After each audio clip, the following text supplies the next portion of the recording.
We've got about a minute and a half. What? I killed my phone. Oh, no, I didn't. No, I didn't. Oh, good thing. I don't know why I put it on. I thought I turned it off. And I'll have one of my kids call me this morning, probably. I don't have, so everybody knows not to call me during this hour. Right. But I got one of those Ring cameras. Oh, okay. And, and the whole time it's going because a car drives by or whatever. So. Right. Oh, I'm right. glad you mentioned that. Right. Yeah, I shut mine down too. Thank you, sir.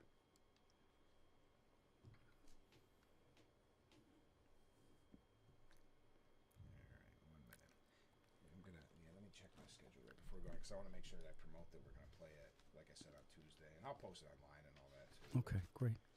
Yeah, I've got Joe Semplinsky on next Thursday. Oh, good. What a nice man. Really, it's just a nice story, guy. Huh? Yeah. But I'll pronounce his name wrong, too, so make sure you say it, and I'll just say how great he is. Yeah, okay. I'm terrible at my pronunciation. It's always been that way. My kids make fun of me all the time. I get it. Well, this is not the easiest state in this.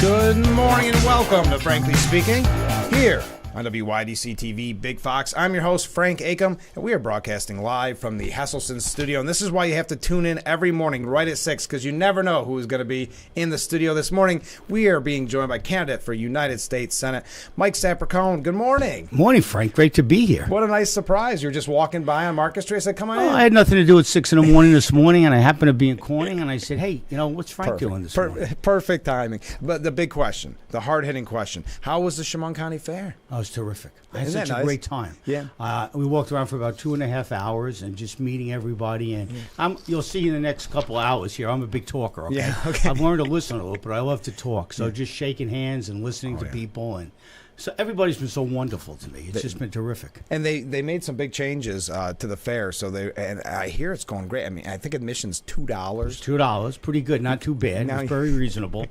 But a big crowd too. When I was there about 4:30, and I guess they were getting ready for the concert. I think the Oak Ridge Boys last night, and that brought in a crowd my age kind of crowd. Okay, yeah, okay. So which they were excited about, but it's looking good.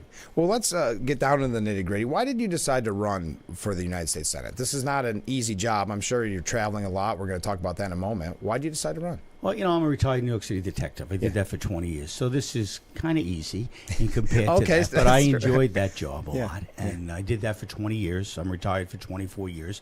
And I opened a small security company. And it turned out to be a pretty big global company. By the time I sold it in 2022, I had over 800 retired and active law enforcement officers work for me around the country and in Europe. So I have 5 grown children. My wife's a Supreme Court justice. I live in Long Island. I have 5 grandchildren. And, I've always liked to give back, and I've always been involved. I've been on many boards over the years. And I think it's time we start getting back to common sense. Yeah. And we lack that, not just in this state, but in this country. So I think that's a big deal, and I think I bring something to the table, especially not just the law enforcement, but my business experience. I think that's really important, being able to deal with clients and talking about best practices and being able to put sides together. And I think we don't do that enough anymore. No, and with your background in law enforcement, at a time when public safety is really issue number 1 for voters, it's got to be great to have that experience so you can tell people what we need to do in this state, because people are terrified on the streets anymore. And it's perception just as much as New York City, and I'm a city kid. Right. I grew up in Queens, live in Long Island. But they say, oh, crime is down, crime is down. But it's when you go on a subway, you're scared. Yeah. When you walk down a street in Rochester, and I'm not pinpointing Rochester, but any street in any big city, it's scary sometimes at night, and people are concerned. And they have a right to be. That seems to be the the common trend, right? And there's no such thing as inflation right now. And then we go to the grocery store, right? And we see the bills. Same with public safety. No, it's safe out there. And then you're terrified, as you said, to go on the subway or walk at night. That's right. In your neighborhood. That's right. And you talk about inflation. I mean, I remember going to the grocery store as a child. They used to crack open they used to have these styrofoam eggs, right? Yeah. And you probably don't remember this. I'm a little older than you, but you crack it in half and you'd buy 6 eggs. So I would always, one egg would break all the time. I was terrified now. I'd put that egg back, or I'd bring that home to my mom, the crack one, and get yelled at. Right. But now I go into stores and I see people saying, can I buy 2 eggs? Yeah. And you buy a half gallon of milk with $6.29 I paid the other day. It's crazy. Just bought gas here. Yeah. Yeah. Now I'm a city guy. I think I pay $5 in the city. Yeah. I expected to pay like $2.50 here. I think I paid $4.50 or something to get gas. It's crazy. It's unbelievable, and it's not getting better. No, it isn't getting better. Now, when you mentioned you were at the fair and you've got a lot of traveling, we're going to talk about your travel. But when you're talking to voters, and you said everybody was so friendly yesterday, what are their major concerns? What are they telling you that they want you to focus on if you're our senator? Well, up here, when you travel the state, and this is such a big state, 62 counties. Yeah. I'm having such a great time trying to hit every one 3 or 4 times. Yeah. Well, farming is a big deal as we get up to this area, right? And agriculture and loss of jobs. I mean, I was in Endicott a few months ago, and you go where IBM was, and the streets are deserted, and they're trying to rebuild Main Street. It was so cool last night. I kind of walked down Market Street, and I ate at Mooney's. Mooney's, yes. I had this big thing of macaroni and cheese. That's what they're known for, yeah. Yeah, but walking the streets were pretty cool. This is what an American town looks like. Yes. I grew up in the city, and it's a little bit different, right? Sure. But people are concerned. They're worried about their jobs. We all want better for our children. Yes. And you want your children to do better. But I find, as I talk to people, they're just not just concerned about the child being able to buy a house and being able to pay those mortgages. But if they have a job, can they get promoted from within? Right. Will they find a job that they stay here with? And people are concerned about that. Yeah. If we don't do something to bring industry back to this state and to give incentives to companies and businesses to want to come here, we're going to have a bigger problem than we have now. It's not getting better. No. It's not getting better here. No. And I would encourage anybody to send in, you see the number on the bottom of your screen, send in any questions for our guest. And you mentioned that staying here, young people staying here, isn't that one of the biggest concerns in New York is a mass exodus? My goodness, the numbers every year are worse and worse. It's crazy. And they're going to red states. They're going to Florida. They're going to North Carolina. Exactly. So and you know what happens is, so your children go away to college, and they go to North Carolina, and they like it. So they decide, hey, I can get a job down here. It's cheaper to buy a house. The cost of living is much better. I'm going to move here. Now they have children. So now your grandchildren are here. So now you're retired on a fixed income, and your taxes are going up, your school costs are going up, we're bringing illegal migrants in you're paying for, and you say at some point, why do I want to be here anymore? Why don't I go and follow my kids? Yes, it's so troubling. So let's talk more about your campaign specifically. You mentioned you traveled a lot, and we were talking off the air. We got a mutual friend, Mr. Joe Sempolinski, former congressman. What a great chair. What a great, he's been so good to me. Joe has been great. He's running for assembly, I believe, right? Yeah. So he's just been terrific. And all the chairs, all the Republican and conservative chairs throughout the state. Sarah Lanton, who we were talking to last night. Sarah was great last night. I was at the fair with her yesterday. Just such a nice person. She knows everyone, and she does. Everybody likes her, and everybody wants to stop and talk to her. So it was great. Yeah. But I'm learning, even people I meet who aren't in the same mind thought as we are, right? Who aren't conservative and aren't Republicans. But these are American issues, even though the issues are out there and they're everyone's issues. Yes. And as somebody will say, well, you're endorsed by Trump. Well, I don't even want to talk to you. And I'll say, well, slow down a minute. Let's have a conversation. All right, I might not like everything President Trump does, but he's done some great things and has some great policies. Let's talk about what he's done. Let's talk about where you were 3.5 years ago and where you want to be in the next 4 years. And then let's talk about me and my opponent. Let's look at the differences there, right? Yeah. So as being this old cop, Frank, I say if you put my opponent in a lineup, you can't even pick her out. No, it's true. And you know what? Everybody throughout the state says, who are you running against? That guy, Chuck? What's his name? Yeah. And I'll say, no, the other senator. No, the other one. Who is the other senator? Yeah. So it's true. People are talking about that. And my point is, listen, look at the differences between the two of us. I care. It's important to me to be in this state and walk around and talk to people. When was the last time you spoke with her? When was the last time she stopped at your coffee shop? Yeah. Or stopped into your drugstore? Or stopped on your show? Yeah. But, I mean, these are important things. Yeah. We'll probably see her around a little more now. They're closed for a month, right? Yeah, right. But it's important as your senator. I want to be the senator for everybody. Right. and I want to be able to talk to everybody and listen to everybody. Here's a comment from a viewer. I might have missed it, but is he a Republican, being that he's from New York City? Yes, certainly a Republican. Well, we don't have Republicans in New York City. Well, I'm actually now living in Nassau, and that's a red county. There you go. With a big red wave in Long Island the last couple of years. But certainly I'm a conservative Republican. No, I know. We're just teasing. But so you mentioned that about Gillibrand being in a lineup. What has she done? What record can she really run on? Well, that's the issues right there. Nobody really can. I think she's done some stuff for 9/11, which we'll applaud her for. Yeah, of course. That's a big deal. We'll applaud her for that. She's done some stuff for women's rights. We should applaud her there. But we need to hold our elected officials accountable. Yes. Not just for what they do, but what they're not doing. And that's important. I just something just came out about Kamala Harris, and she's the #1 far left senator when she was a senator. Yeah. Then was Bernie Sanders, and third on that list was Kirsten Gillibrand. Yeah. So we need to get back to basics, at least get back to the middle and start moving in the right direction. These things aren't about right and left, they're about right and wrong, right?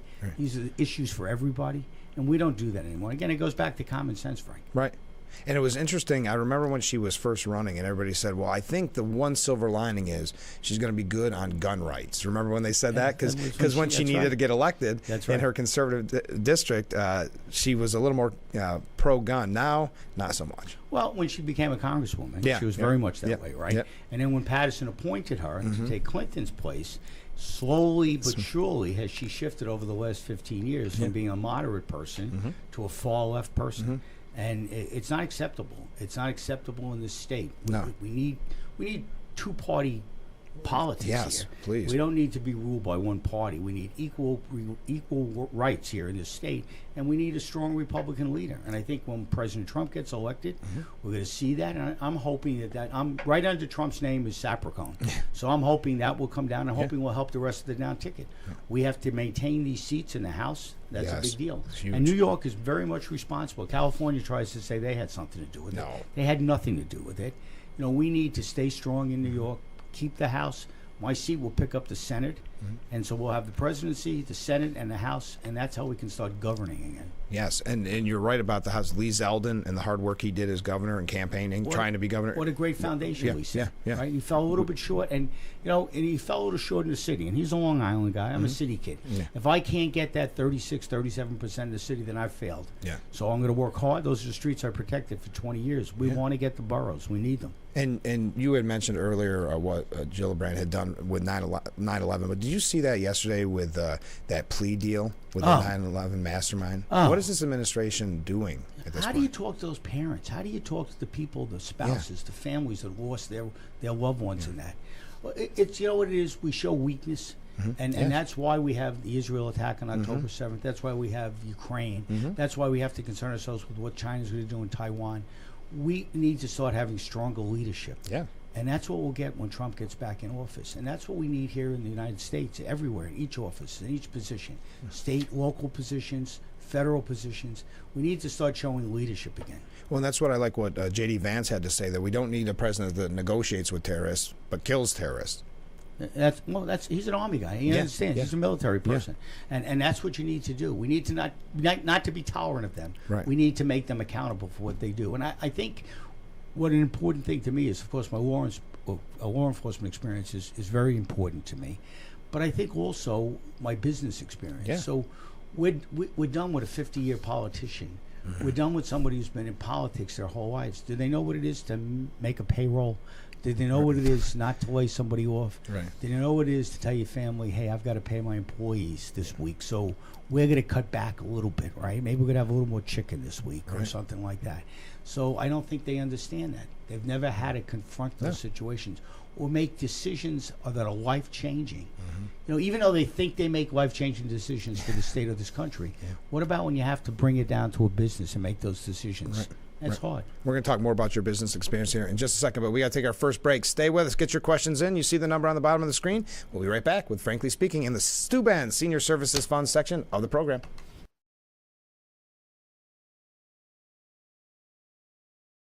Isn't your wellness important?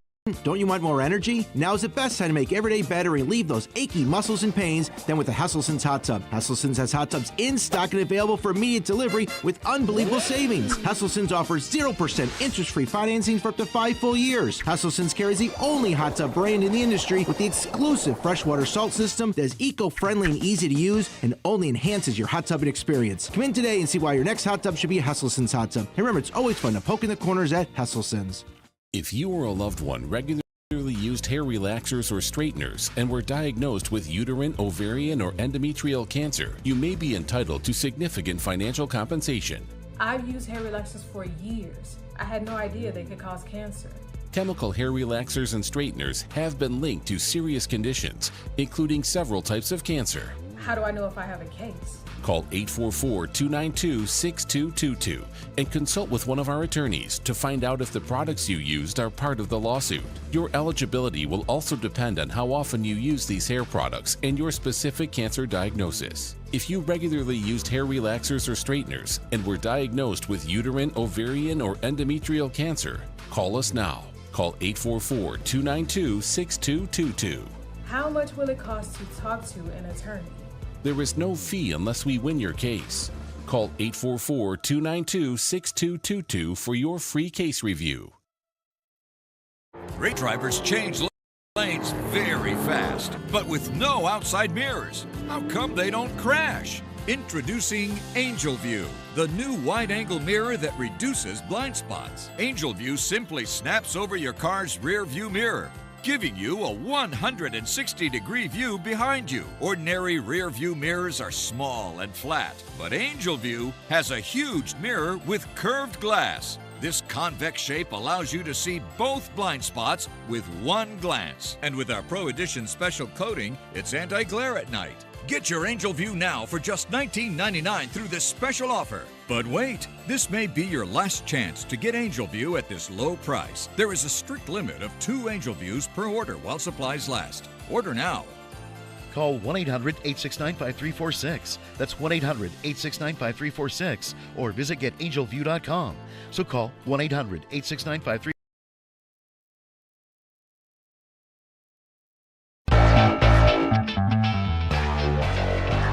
Up a little louder. And welcome back to Frankly Speaking here on WYDC TV Big Fox. I'm your host, Frank Akam. We are being joined in the studio by candidate for United States Senate, Mike Sapercone.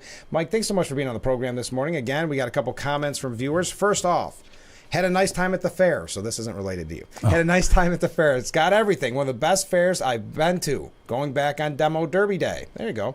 Another comment. He has my vote because he seems to be in touch with the reality of the present state of affairs here in the United States. Well, thank you. Yeah, that's a good comment. Okay, now we were talking about your business experience. Why, as a businessman, not as a candidate, why would a business stay here or move here? Very difficult to stay here. And it's always been a concern of mine. And we did business in a lot of different states. And we had a company in California, more difficult than New York. And New York is pretty difficult. Yeah. But we don't give people incentives to have a business here. Look what happened in the city with Amazon. Oh, yeah. With AOC and that AOC whole group and our that, state senator here from down there. And what a missed opportunity. I know. What a missed opportunity. Why don't we take advantage of these things? And it seems like that's what we're doing, especially in this state. We're not taking advantage of situations. What are we doing to keep companies here? Yep. We're not doing anything to keep them, and we're not doing anything to bring them in. So I had my business for 33 years. I employed over 800 people, all law enforcement, active and retired. It was time for me to retire and move on to my third career. Yeah. But I think it's difficult to conduct business. It's difficult to bring in business, to keep clients. But I think it's something we can change. Listen, there's cycles in everything you do, right? And it's about timing. And I think the timing is right for a change in New York. I agree. And we talked about Lee Zeldin, how he set a great foundation. He's very close to being the governor. And people don't understand that you need to come out on November 5th and vote. That's how you change things. We can't stay home and moan and groan if we don't come out and vote. And it's something, and I'm going to kind of spin off a little bit, but I think as Republicans, and I talk about this all the time, we tend to fight among ourselves. The other party doesn't tend to do that. They tend to do it behind closed doors and rally around. That's what was so shocking about Biden. So shocking. We've never seen that before. Democrats turning on a Democrat. Right. And democracy. We've just crowned her queen or I know. whatever we want to do. But besides that, we need to do things better. To me, on Tuesday morning of Election Day, you get up, you get a bagel, you go and you vote, and then the kids are off from school and you take them to the park or the playground to play. No more. We don't live that way anymore. Right. We need to keep up with the pace. We need to do early voting. Yes. To make sure we get out there and get voting 10 days ahead or whatever the time span is and get that done because, as Republicans, we do things well. We do boots on the ground really well. Yeah, we do. And we had a special election in February in Nassau County, and it snowed that day. Yes. And that hurt. It hurt. And in November it snows once, so especially up here, I guess, right? Yes, okay? It does, yes. So we need to do early voting, get those early ballots out. We need to do absentee ballots. I mean, how many children do we send away to college and they don't do an absentee ballot because they think it's not important? And we need to do that. We need to get young people registered. We need to get young people to understand that their vote counts. And I'm going to be speaking at a scope function in September, and it's so important, our Second Amendment rights.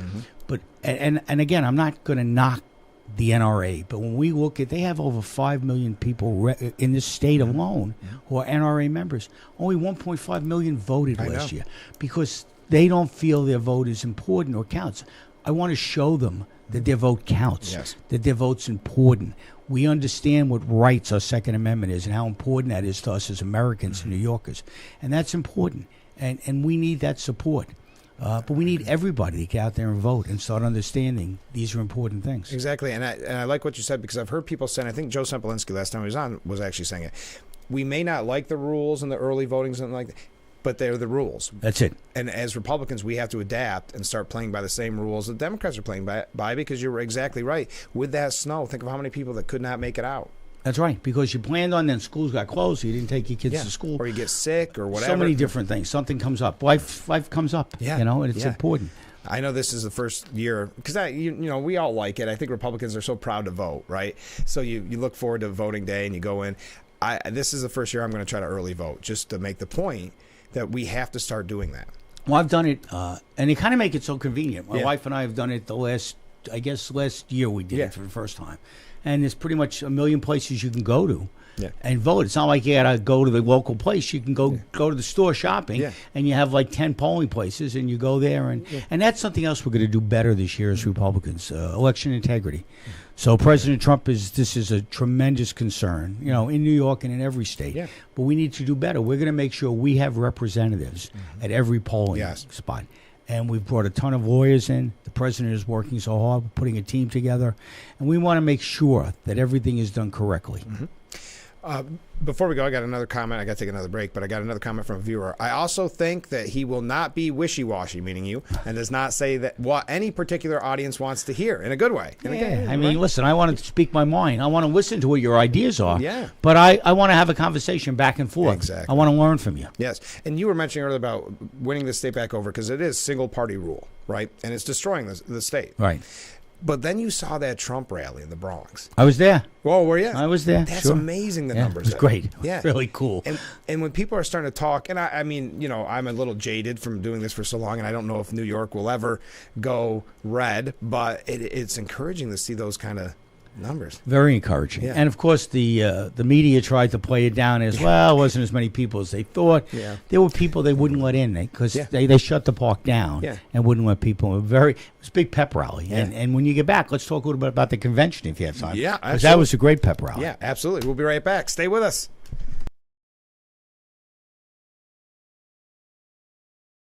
When it comes to pizza, subs, wings, strombolis, and calzones, nobody does it better than Picnic Pizza. Picnic Pizza has been serving the Twin Tiers for over 40 years. With 2 convenient locations to serve you, Horseheads and Big Flats, you can dine in, carry out, or we'll deliver in a 5-mile radius. We offer everyday in-house specials like a family pack, 1 large pizza, 1 dozen wings, and 1 quart of soda. Having a party? How about a party pack? 1 sheet pizza, 2 dozen wings, and 2 quarts of soda. Picnic Pizza, the best darn pizza in the area.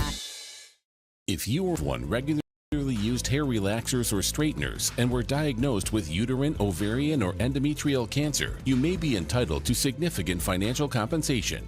I've used hair relaxers for years. I had no idea they could cause cancer. Chemical hair relaxers and straighteners have been linked to serious conditions, including several types of cancer.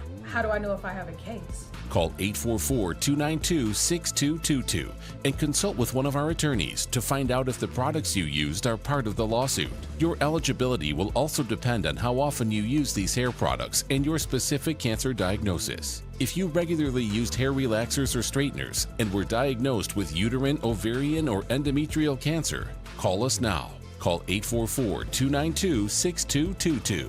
How much will it cost to talk to an attorney? There is no fee unless we win your case. Call 844-292-6222 for your free case review.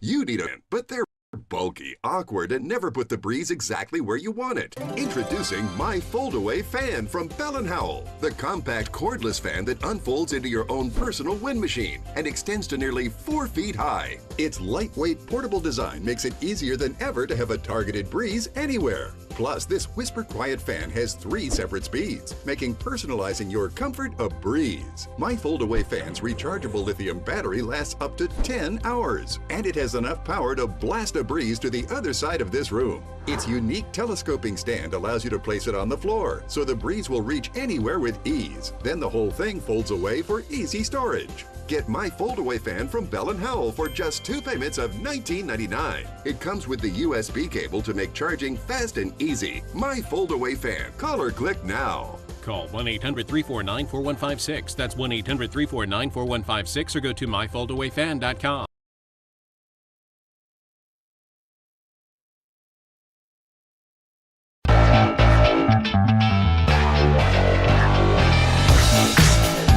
And we are back with Frankly Speaking, broadcasting live from the Hesselson studio here on historic Market Street in Corning. Right before we went to break, you were saying that you went to the convention. How much fun was that? That seemed like an amazing convention to me. So I've never been to a convention before. Oh, really? This was my first convention. And, I haven't been a political guy. That's I'm true. just a You were business busy. guy and a cop guy and a family guy. So now, since February, since I got the nomination here up in Broome County in Binghamton, it's been thing after thing after thing after thing, meeting people I never would imagine I'd be sitting with, talking to guys like you and being on different radios and TV shows. But so here I am in the front row, and the second row was my worst seat, and we're right off to the right of the stage in Milwaukee. And what an experience. It was a big pep rally. It was a big production. It was amazing. It was amazing. And then when they let the balloons go at the end of Thursday night, you couldn't even, there were so many balloons, you couldn't get out of the aisles without stepping on people and falling down. But I think everybody put together what we need to do, and we need to unify as a party. Right. I think that's President Trump's point, and I think he did that, and he made that point. We had some great speakers. We were so lucky here. We had Lee Zeldin spoke. Yeah. We had Elise Stefanik, who has endorsed me. Elise has endorsed me, along with President Trump, who's endorsed me 3 times. Okay. So waiting for that. And you never know when that's going to come. You sit down somewhere, and all of a sudden, there it is. Congratulations, Mike. Yeah. So always a great honor. But we were going around getting endorsements from most of the sheriffs here, everybody we meet in the law enforcement community, which I would hope would be the case. But it was so exciting. It was so exciting to see people there and to be there and be part of that. You could feel the excitement even through the TV. Obviously I was watching it from TV, and sometimes, let's face it, in the past, some of the conventions can be kind of boring. Every speech on there was, I think, a home run. And his 2 sons, Eric and Donald, did great speeches. And his granddaughter, I thought that was so cool. She was a star. She was good. Yeah. She was good. She did a great job. It was kind of anticlimactic by the time the president got there, right? So, but that is what it is. But it was such a great, and he was so inspirational in wanting to, talking about what happened to him only a few days earlier, which is an amazing thing in itself. Thank God he's alive, and thank God for this country. That's the last thing we needed, was to see anybody. These political things are so ridiculous. We have to learn to work together. I mean, when I grew up, no one ever said to me, "What party are you from?" Right. We'd have a conversation and you talk and you might disagree. Good friend of mine, Senator Alphonse D'Amato, our last Republican senator, is in office. His office is next door to my office in Long Island, and I can hear him yelling through the walls all the time still. But he would tell me stories, and I had a radio show I told you before. I was called Street Smart with Mike Sapricon. Okay. But when Alphonse D'Amato came on, it was the Alphonse D'Amato show with guest Mike Sapricon, because he talked more than me. Oh, yeah. But he would tell stories about being on the floor with Ted Kennedy or somebody else, and debating and arguing on the floor and having conversations, and then going and having a cigar and a drink later and talking about the world the way it is and what they can do to make it better. We don't see that anymore. We don't have that. No. I tell somebody I'm the Republican conservative candidate, they walk away from me. Yeah. But what I'm finding, and You're lucky if they walk away from you. Well, what I found yesterday at the fair, I say, wait a minute, let's have a discussion. And everybody has had a discussion with me. That's and cool. I say, you might not agree with this or that, but look where you were 4 years ago, look where you are today, and look where my opponent is. Right. Look at the two of us, research us, Just and see what you think is a better choice. And I've gotten people to say, okay, I'll look at you. I'll listen to you. Yeah. Well, and going back to the convention, if you look at some of the speeches, that's what people were saying. I was told that Trump was a racist, or that Trump was a horrible person, et cetera, et cetera. Right. And I did the research, and I actually looked into it. Next thing you know, none of that's true. It's the media lying to you, essentially. That's right. Well, look at our next vice president, right? Yeah. So he wasn't a supporter. And And you know, you have to get to know people. You have to get to understand. You're not always going to agree with everybody. No. And if you agree with everybody, there's probably something wrong with you. Yeah, it's a boring okay? life. Yeah. Right. So I think it's important to research people, understand people, and get to know people. I mean, as a cop, sometimes I'm a first impression type of guy. Yeah. Doesn't always work. Sure. Right. Sure. Before we go, we do have another break, but I have a comment from a viewer. I'm glad Mike is on our side. See, you got some fans out there. But what I wanted to mention just before we go to break, because you had talked about the assassination attempt, isn't it kind of interesting that obviously a horrible thing that happened, and now the media is quiet? When's the last time we've heard anything really about it? And we've heard of censorship of even the photo of that historic, iconic photo of the president pumping his fist and saying "fight." So I don't know how to exactly explain this, but they seem to be burying something that the whole world should know. This is a picture of us. Yes, and history. This is how divided we've become. So doesn't burying that photo just divide us even more? It does. And you know, you're bringing up a bigger subject because they want to take history away. Yes. They want to cancel it. And it's important. We don't teach our children about World War I, World War II, the Holocaust. They don't know about this. They get about 15 minutes of that discipline in school. What's going to happen in 20 years? Will this never happen? What's Trump? Who is he? Right? Right. You know, but it doesn't have to be Trump. It could be Biden. It could be Kennedy. It could be anybody. Yeah. Why are we taking away what our history is? That's what's built us. That's what our foundation is, based on our history. You shouldn't take it away. We should be able to be happy about our history. And they're taking away or rewriting it. Right, well, they're rewriting it. Of course they are. To their benefit. Yeah, exactly. Well, let's take another short break. We'll be right back with Frankly Speaking here on WYDC TV. Big Fox, stay with us.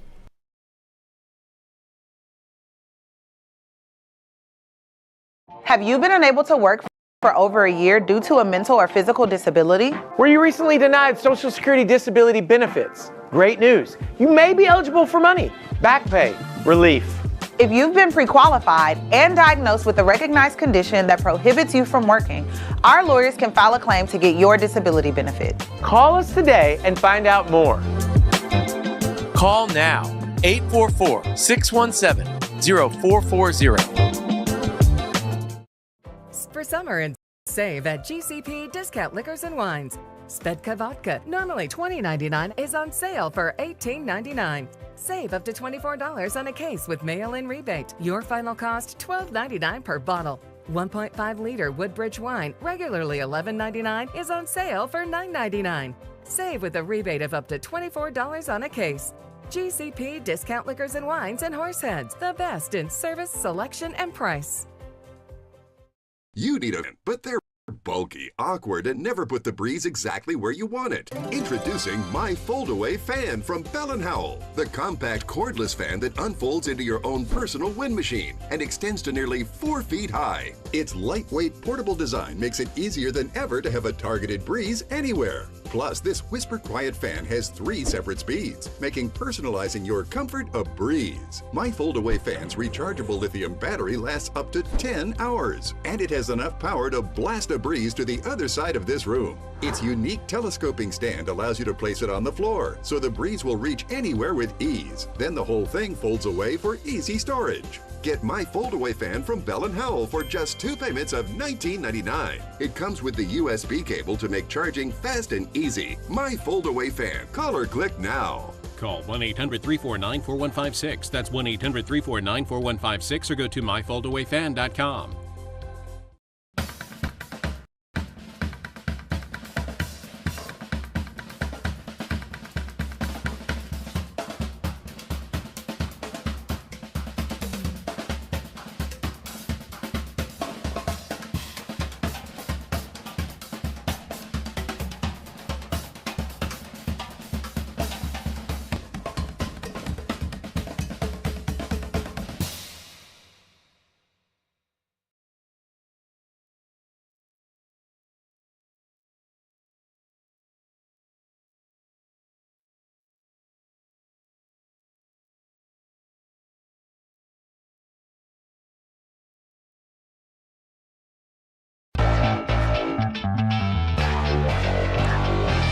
We are back with Frankly Speaking, broadcasting live from the Hesselson studio here on Market Street in Corning. I'm your host, Frank Acom, and this is the Steuben Senior Services Fund section of our program. Mike, thanks again for being on the program. It's so nice to have you just stop in after grabbing a cup of coffee. And oh, great to be here. We got Thanks, Frank. so many comments coming in. I realize we have a two-party system in this country, but why is it after the election the candidates, winners, retain their specific party logic? After the candidates win their particular office, aren't they working for all the people, not just Republicans or Democrats? Well, what I'm learning is, and what I've seen is my experience as just a regular voter, once they win, they don't care anymore. Their job is now to win again. Yeah, exactly. Right? So I feel bad for Congress people and assemblymen and state senators, 2-year terms. Yeah. When do you govern? Yeah. Right? You get elected. And in Congress, you have to start raising money the next day to be ready for the next election. Mm-hmm. So at least with Senate, I have 6 years, and I can govern, okay, and I look forward to that. But I think what we lack is those representatives understanding that they're the representatives of everybody, not the Democrats, not the Republicans, not the conservatives, the state of New York, the country. And that's important, and we lose focus because we're so worried about our next election that we don't, because we're worried about our jobs. Yeah. So what I'm really happy about with me, I've had my jobs. Yeah. I've been a cop. I've been a detective. I've had a business. I'm retired from both of those. My dedication now is to the people of the state of New York and to this country. I look forward to that. And I'm a big term limit guy. I think that's important. I've signed this when I had a little position where I was thinking of running for the Santos seat back in Long Island. Yeah. I wasn't the choice of the party, and that worked out well for me. Yeah. The party, we lost that election to a Democrat, but we'll gain that seat back hopefully this year. But I think as a congressman, 6 years, 6 terms, 12 years is more than enough. Yes. I think as a senator, 2 terms. I mean, that'll make me 80, okay? But I'm looking forward to that. Then you run for president. Well, then I'm perfect. Then I can go right in there and step right in. But I think it's important that politicians and elected officials learn that they represent everybody, and we need to do that and get back to that. Another comment from a viewer. I pray the government will fill up with supermen so the country can get back for peace, justice, and the American way. That's for sure. Well, I think just, we're seeing in Western New York, we're seeing a lot of law enforcement people put up for positions, running for Congress, running for state senate, running for assembly. I think that's a great big deal. I think it's people, we understand how to think on our feet and how to make things happen. And I think it's very important. And that's why I'd recommend people go to your website, because you have on your website a petition to keep cop killers. It's amazing we have to say this. Keep cop killers in prison. Well, we had a press release, I guess, a presser they call it. I'm learning up in Albany about a month ago or so. I thought that we even have to have that, and like you said, to discuss this. So in the last 7 years, between the Cuomo and Hochul administration, their parole commissioners appointed by them have released 41, up until last week, now 42 cop killers. That's 42 murderers of police officer and law enforcement. Somebody said to me, you mean in the country? No, in the state of New York, 42 cop killers released in the last 7 years, with about 22 still in prison. But I speak to these widows and these families, and every time they have to go in front of that parole board, they're serving life sentences. But we've decided in the state of New York that if you're 55 years old and you've served 30 years, maybe you deserve a break, another chance, What about the families who lost their loved ones? What about those law enforcement families? Senator Cotton from Arkansas and I think Representative Garcia from California are putting together a federal amendment, a federal law, which I support completely, that any law enforcement officer killed in the line of duty in this country will be a federal offense. And if that state has the death penalty, they will be put to death. And I support that. Yeah. I think we have, we have to have zero tolerance. The border, we need zero tolerance. With killing of law enforcement officers, we need zero tolerance. And that goes into this bail reform. What's going on in New York What a joke. is just absurd. And Hochul will tell you how she's trying to fix it. And listen, my wife's a judge, and we've taken discretion away from the judges, okay? When they came up with the bail reform, how many sheriffs were up there discussing with them? How many DAs were up there? How many police commissioners? How many chiefs of police? They didn't ask anybody their opinion because they decided. They decided, the majority decided, the far left decided, this is what we need.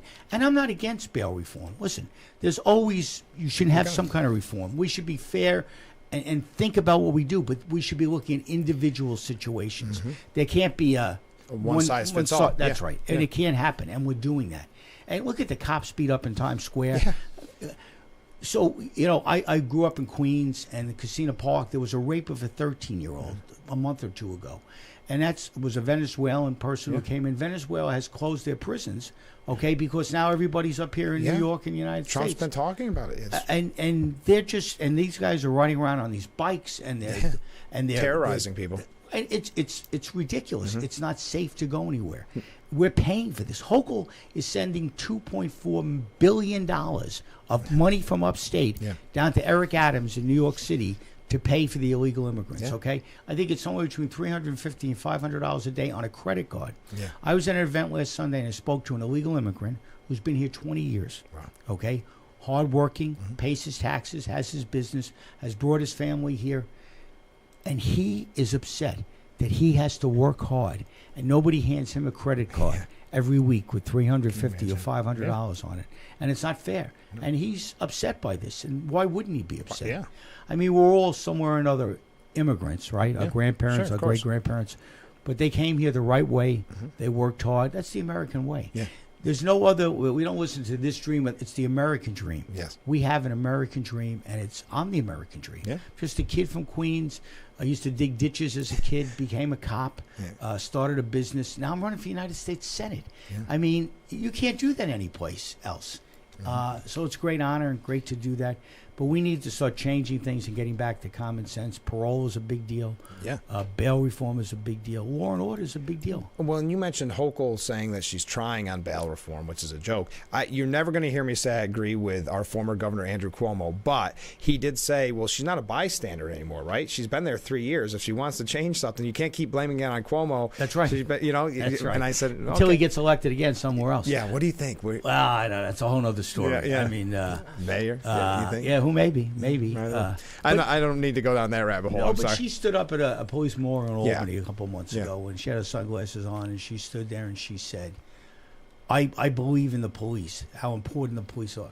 She doesn't believe in the police. She couldn't care less about the police. And all these politicians, look at what Harris has said about the funding the police. Oh, yeah. Why Do you hire remember when more she raised police? money? That's for right. For the rioters. That's right. That's right. Let's start thinking about what we're doing. Let's not just be like, and you know what I think, and going back to one of your questions before, I think elected representatives start to just lean right away because they want to make sure they keep to that base and keep to that positioning so that they get elected again.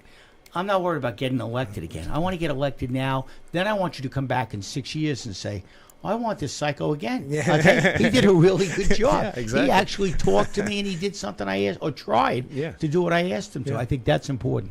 And we were talking about illegal immigration. You even have Greg Abbott's endorsement. I did. Who I met the governor. Her? He was great. I'm getting a lot of endorsements. I met the governor. He's a great guy. We're going to try to get down to the border with him at some point. He's busy. I'm busy. But, you know, we talk about, we talk about the southern border constantly. I'm up in Clinton County and speaking to a young lady up there who tells me about her parents moving from Brooklyn many, many years ago to see the stars at night. That's why they moved to Clinton County. I grew up in Queens. If I stood on the apartment house roof where I grew up, I could see the stars once in a while, okay?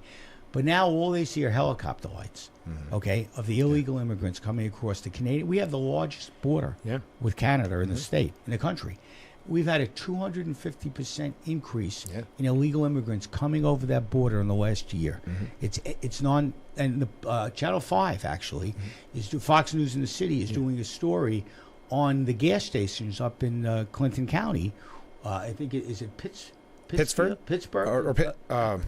I apologize for not knowing the city, but up there, where the yellow cabs are coming from Manhattan and being paid to come up there and pick up illegal immigrants to bring them down to Manhattan. Wow. And I know our Congressman Nick Langworthy's been speaking out on that. Nick is great. Yeah, he's been doing a great job. Nick is just, he was a great leader as the chairman of the party. I know. And he's going to be, I was with him at the convention sitting next to him. He's just a great person. He cares about this state and this country and all of our representatives. They're all Republican representatives. Yeah, they do a great job. I was kind of, a little bit of me wanted Elise Stefanik to be the VP. I'm happy with Vance, but I'm just saying that it would have been kind of neat. I think she's a very smart young lady. Powerful politician. I think she did a great job. Her son was hysterical on the floor holding up a Trump sign. Okay. I think Elise has more to do. I think we're happy that she's where she is. And she's doing a great job. She's doing a great job. I think same with Lee Zeldin. I think when Trump comes in November, I think we'll see some changes and maybe we'll see some New York people be part of that administration somewhere along the line. And but two good people. It's a shame. I hope we don't have to lose Elise. I know. But she needs to move on and do what she needs to do, not just for the state, but for this country. Absolutely. So I think that would be great. All right, we got to take another short break. Stay with us. We'll be right back with Frankly Speaking.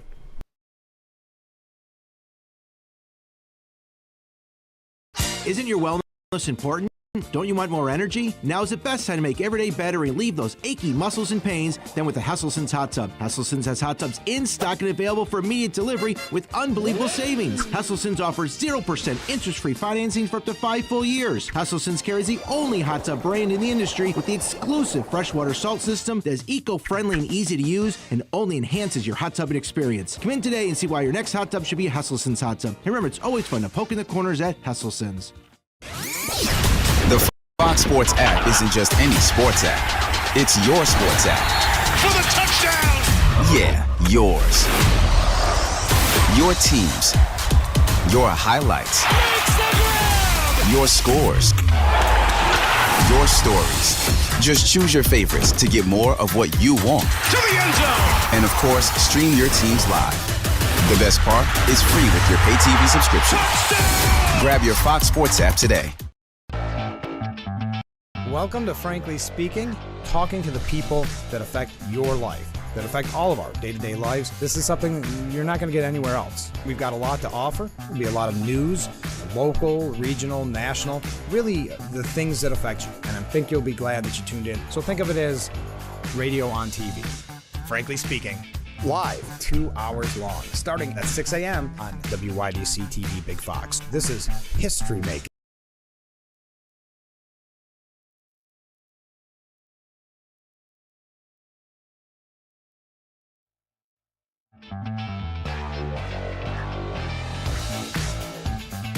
And we are back with Frankly Speaking, broadcasting live from the Hesselson studio here on Marcus Street in Corning. Well, we're just about wrapping up. And by the way, not only thank you for coming in this morning, thank you for giving us so much time. Oh, thank you. This is great. This is wonderful. Isn't that fun? Live TV? Anytime I can sit and talk to people, I love it. I talk too much people. My kids say I talk too much. Is that right? We got a couple comments here. Mike needs to be a regular. Hope he comes back again for another interview. I'd love to come back. Anytime I'm in Corning, I'll be here. Not even a thought. You gunning for my job? No.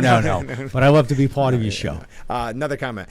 If everybody knows what's going on with this illegal immigration thing and the open porous borders that we all know about, why are we so powerless to stop it? It seems like a terrible government-sanctioned invasion.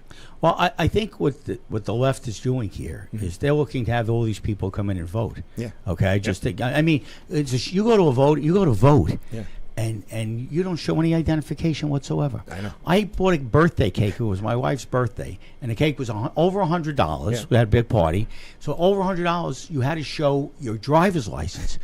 to match your credit card in order to pay for the cake. For a birthday cake. I'm saying to vote, I could just kind of show up and say, hey, I'm Mike Zapricone. How are you? Yeah. Okay, here you go. Scribble a Sign name here. and That's it. And they don't even check the signatures, right? No. But I think that's part of it. This is all political. Yeah. I think with congestion pricing, and that doesn't really relate to you guys, but I think that's a big part of this.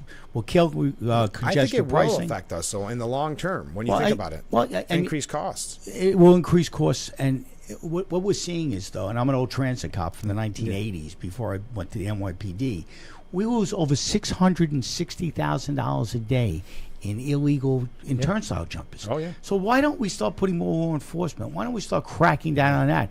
Back in the Braden days and the Giuliani days, we had quality of life. Yeah. We started with quality of life, and that's how we control crime. That's how we got the city back in the 90s. Yes. We need to do that everywhere. Talk about quality of life and start at a foundation.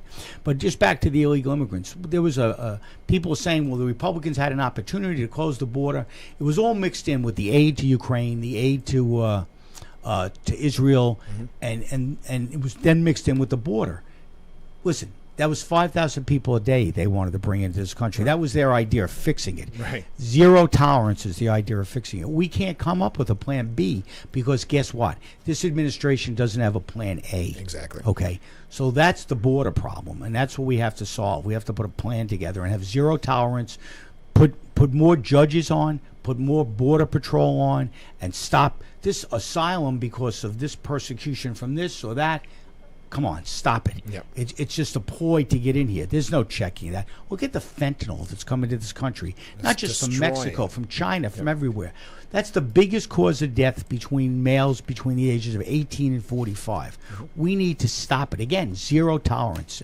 And we have to get back to that. I agree. Now, I know you've been traveling around the great state a lot, and I know you've got another stop in the future here, so you got to get going. But before we go, everybody's asking, how can we help your campaign? Well, listen, we're about $8.5 million down from what my opponent has, but we're getting there, and we'll keep going. It's hard. It's hard to ask for money. Yeah. I'm always asking for money and meeting people, but I'm asking for your advice. I'm asking for your support, just as important. And to get my voice out and my agenda, which is your agenda. Right. I want people to understand that. But it's Mike Zapricone for Senate.com. You can go to my website. You can see my parole petition there. You can see about fundraising. You can see about events we're going to have.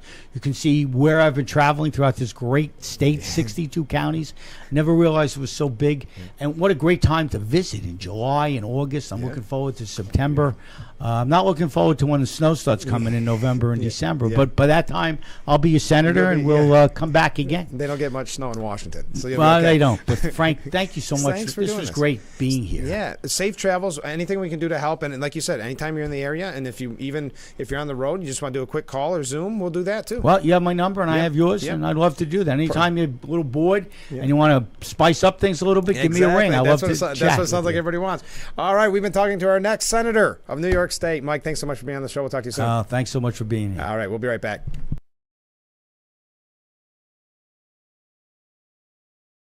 Attention, Elmeron may lead to vision loss.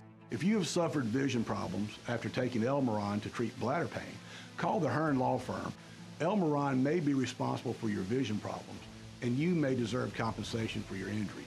If you took Elmeron and now have vision problems, call the Hearn Law Firm at 888-308-3866 right now. You could find out if you qualify in less than 2 minutes. Call 888-308-3866 for your free case review.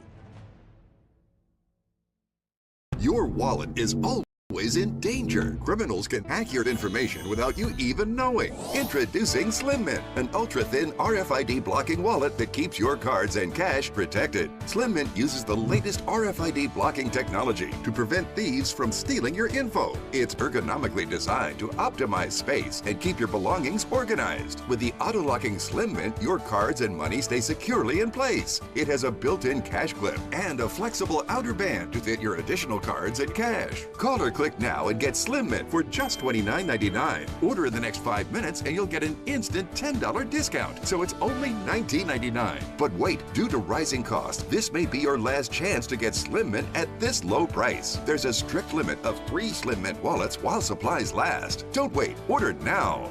Call 1-800-654-6604. Call or visit slimmintwallet.com. So call 1-800-654-6604. Order now. And we are back. See, this is why you need to tune in starting right at 6 a.m. You never know what to expect here on Frankly Speaking. We want to thank Mike Sapricone for being on the program, running for the United States Senate. What a treat. He was at the Chemung County Fair yesterday. I got a call and said, "You want him on the program?" And I said, "Absolutely." And then kind enough to give us a full hour. He gave me some signs and some things like that. So if you're around and I'm around, you see me in the window, I'd be happy to give you a sign. Or I didn't look at all the other swag I got. A couple comments here. It's like we're on a runaway train waiting for the crash. Yes, in reference to illegal immigration. Also, comment here. So illegals can vote. Now, not legally, they can't vote. They can, as he was saying, you need voter ID. So what they're at, you don't need voter ID. What we're saying is it can be illegal votes. Sorry, I got distracted because he was taking a photo. So they can't vote legally, but that doesn't stop many from voting, is what I'm trying to say, to be a little more crystal clear. So though it's not legal, neither is crossing the border illegally. So you can see where the next jump may be to throw their vote. Because all it takes is, like he said, you've experienced it too. I don't have to show my ID. Someone goes in and says Frank Acom, scribble it down, and votes for whoever. So that's the thought there. Okay, I didn't even have a chance to kind of do a little housekeeping here. We have another interview coming up in the next hour. We're going to be talking with Griffin Bates, the Steuben County historian. He's relatively new to the job. Started in January, doing a great job. We're going to talk about the Steuben County Hall of Fame inductions. We're also going to talk a little bit about what he does and what he wants to see happen at the county level. It's always important to remember our history, as Mr. Sapricone was saying just moments ago. Remember our history. Well, what a time to have Griffin Bates on the program. I'm just looking at all the comments and all the waves coming in. It was nice to have him on the program. Oh, a couple messages that we received from yesterday, after yesterday's program. Another great show. Thank you, Frank. Thank you. This was yesterday's, so I don't know what the verdict is on today's show. Another comment. They sound like Harris is already president and calling the shots. I could not agree more. Watching this coverage, and we're going to talk a lot about it in the next hour a lot. Well, it's not just the media making it sound. Hold on. It's not just the media making it sound like she's already president. Did you see she called herself president yesterday? Just like Biden used to call her president. She accidentally calls herself the president during Sheila Jackson Lee's eulogy, and that caused the crowd to go wild. She said, which is a U.S. senator, I was proud to co-sponsor, and then as vice president. It was my honor with the president, and the crowd went crazy. And also, I don't know, at a eulogy, I don't know, does it seem weird to you? Does it fall weird on your ears to have someone, and I don't know what her whole eulogy was, but to start talking about legislation you passed, giving a kind of a stump speech. But to the viewer's point, you're absolutely right. She's already in. In their mind, she's already, well, she kind of probably is running the White House, but she is going to be president. It's all over but the shouting. That is how the media is portraying it, and we're going to talk about that in the next hour. We covered so many things. I don't know if I have a lot to talk about. It seems like we covered everything with Senate candidate Mike Sapricone. But we are going to talk a little bit about international stories. We might jump right into, well, I'll have a couple of quick international stories, and then we'll probably jump right into the campaigns. Trump, the anger at J.D. Vance. So as we mentioned yesterday, there's two media stories out there. J.D. Vance is weird. J.D. Vance and Trump are horrible. They're horrible. And Kamala Harris is essentially the second coming. Never seen a better candidate. Never been anybody that will be so presidential. Now, does that luster wear out?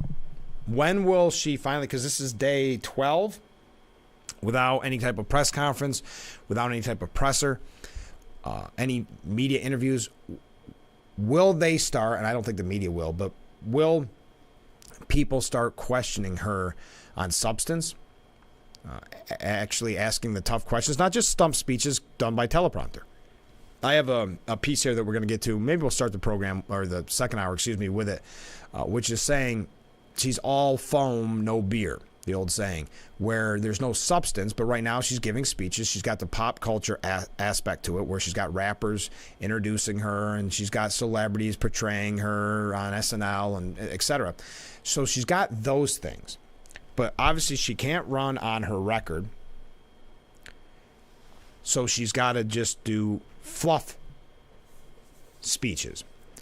And unfortunately, and I know it's frustrating to watch, the media will allow her to do that. And it's not a typical campaign. So you don't have, as Trump has complained, and rightfully so, he's been running against Biden for so long, and then the switch, not even midstream, towards the end, is not fair, number one, to the Democrat voter, not fair to the country, and not fair to Trump and the Republicans either. But you've got 4 months. Can the media hold out for 4 months on asking her any questions, criticizing her at all? Yes. Can she just continue to give these type of stump speeches off the teleprompter for 4 months? I believe so. So we'll talk about all that and much more. What did you think of our special guest, Mike Sapercone? You can find out more at MikeSaperconeForSenate.com. MikeSaperconeForSenate.com. I should have. Do I have it here?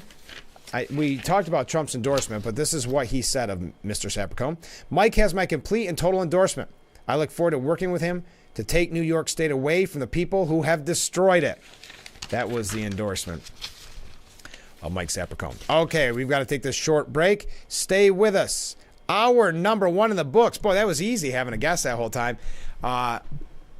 So that made that one easy. Now we've got an hour of you and I together with a quick Steuben Senior Services Fund interview with our good friend Griffin Bates, the Steuben County historian. So stay with us. This is Frankly Speaking here on WYDC TV, Big Fox. We will be right back.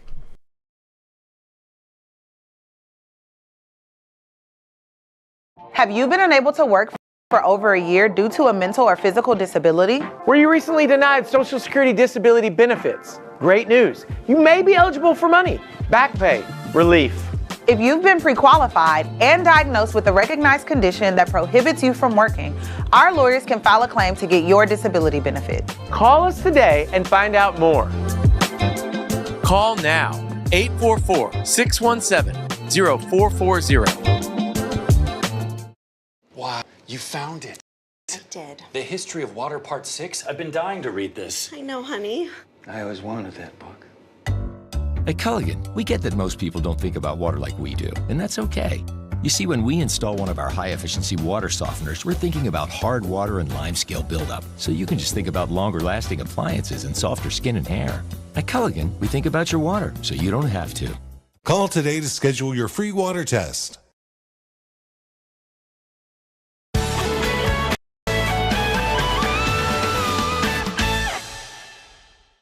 Major League Baseball on Fox. What I'm doing, getting right to it. The money is talking, I'm flowing, it's coming in just how I do it. Yeah, can't stop, nah, won't stop. Yeah, it's been on live, you don't believe it, just watch. Jaw-dropping stuff.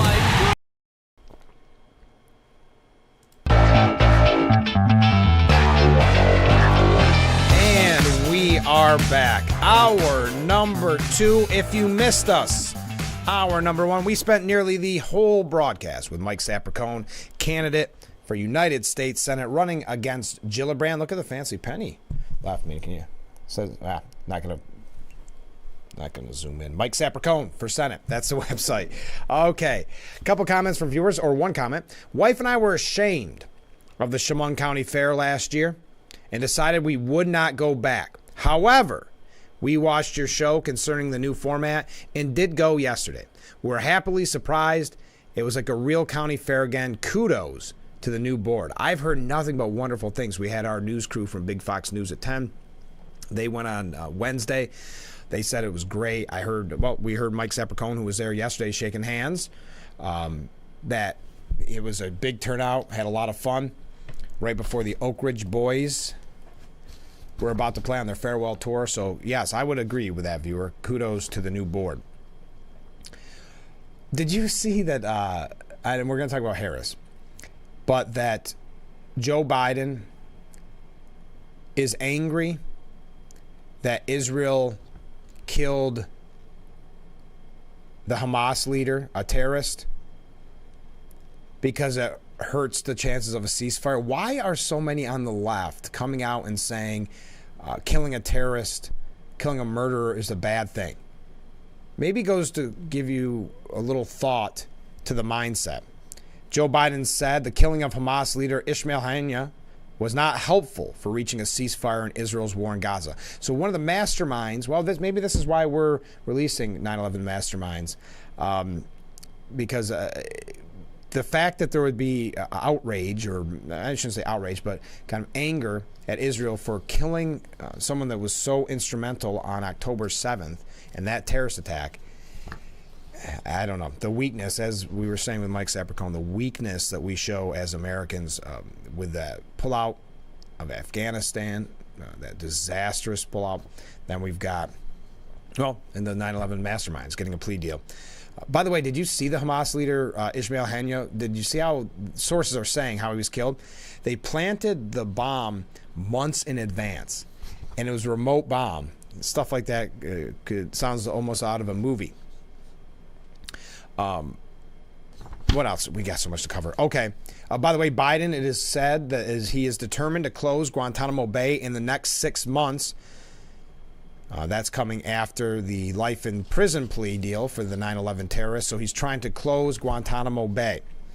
9/11 survivors who battled life-threatening illness rips the terrorist plea agreement, saying it was a deal with the devil. And the White House is now saying, we didn't even know about the deal. Can you imagine that? John Kirby said, this was something that was orchestrated by an independent military convening authority. The White House wasn't aware of this deal or the process leading up to it until yesterday. The president has directed his national security team, as appropriate, to reach out to individuals and leaders at the Department of Defense to discuss this matter further. I'm limited into any other thing I can say about it right now, but obviously we weren't aware of it until yesterday. The president wants the team to discuss it as appropriate with the Department of Defense. So that shows true leadership. All right.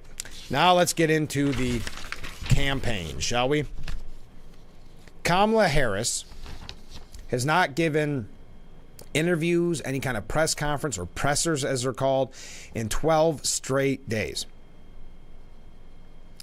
After Hollywood elites, top Democrats, and donors reportedly forced Biden out, he quickly endorsed Harris. She subsequently received support from top Democrats and became the presumptive nominee around July 22nd and has yet to answer any real questions, give any real interviews. I think, as I said in the last hour, I think we're at a place where they just have to run out the clock. The fawning by the media can last for 4 months. The not asking real questions can last for 4 months. Her reading off a teleprompter in the Biden-esque campaign mode can last for 4 months. Because remember, this is what Biden did back in 2020 and he was successful. She can do the same thing. Now, we learned that Josh Shapiro and Mark Kelly are being vetted. They sound like the front runners for the VP stakes. But did you see Pennsylvania Governor Josh Shapiro? He has canceled a couple of campaign events he had for his own campaign, for his own, I should say, his own coffers. He canceled a few on Tuesday, and that's when she's supposed to announce in Philadelphia who her VP will be. So if you would like to make your guess, it sounds like it'll be Josh Shapiro, which is interesting. Well, and I know we have some PA viewers because we hit into PA. What are your thoughts on the job Josh Shapiro has been doing? Also, I would ask, do you think Josh Shapiro is the pick that she will make come Tuesday? Now, I mentioned the fawning of the media. Van Jones, if you recall, Van Jones was very emotional when Joe Biden had the debate performance, and then when he resigned from his campaign, Van Jones crying at one point. He was asked about Kamala's fundraising, because Kamala has been making huge strides in fundraising, proving yet again the point that I've been making, that big money, the big money that Democrats hate so much, the big money has had the most say in a presidential election in history this go-around. They were powerful in the move to boot Biden off the campaign to run for re-election. And then They've given so much money to kind of boost Kamala Harris up and show this momentum. So he was asked about fundraising. I'm sorry. Van Jones was. And he said, Kamala Mania, just energy. A big percentage of those donors are first-time donors in this cycle. Hadn't given to Biden. Had not given to anybody. People are excited about Kamala Harris, and it's showing up in the numbers. It's showing up in the polls. What a turnaround in the past 2 weeks in terms of energy, momentum, and enthusiasm for Kamala Harris. She has not got a chance to debate Trump yet, so there's things on the horizon. But where she is right now, there's sometimes the person makes the moment, and sometimes the moment makes the person. This was a moment that was crying out for some kind of breakthrough, some kind of hope. Most Americans didn't want Trump or Biden. There was this death watch for democracy after the debate. Democrats are looking at this thing like, holy, you know what? Are we going to have democracy after this election? And you got a heartbeat of hope. Kamala Harris raising her hand and saying, I'll handle this. And it's just released a flood of energy, and I think it's going to continue for a while. Well, it's only got to continue 4 months. Keep that in mind. We've got an uphill battle in the media's coverage. Oh, we got so many comments coming in. Let me take a short break because I've got enough comments coming in. I want to read that, and then we're going to reset and talk about this Kamala's all foam, no beer. And this is by Joe Concha. We'll talk about that when we come back. Thank you for joining us. If you missed it, it was nice to talk with Mike Sapricone. He is running for United States Senate. So you can find out more at MikeSapriconeforSenate.com. Stay with us. This is Frankly Speaking here on WYDC TV, Big Fox.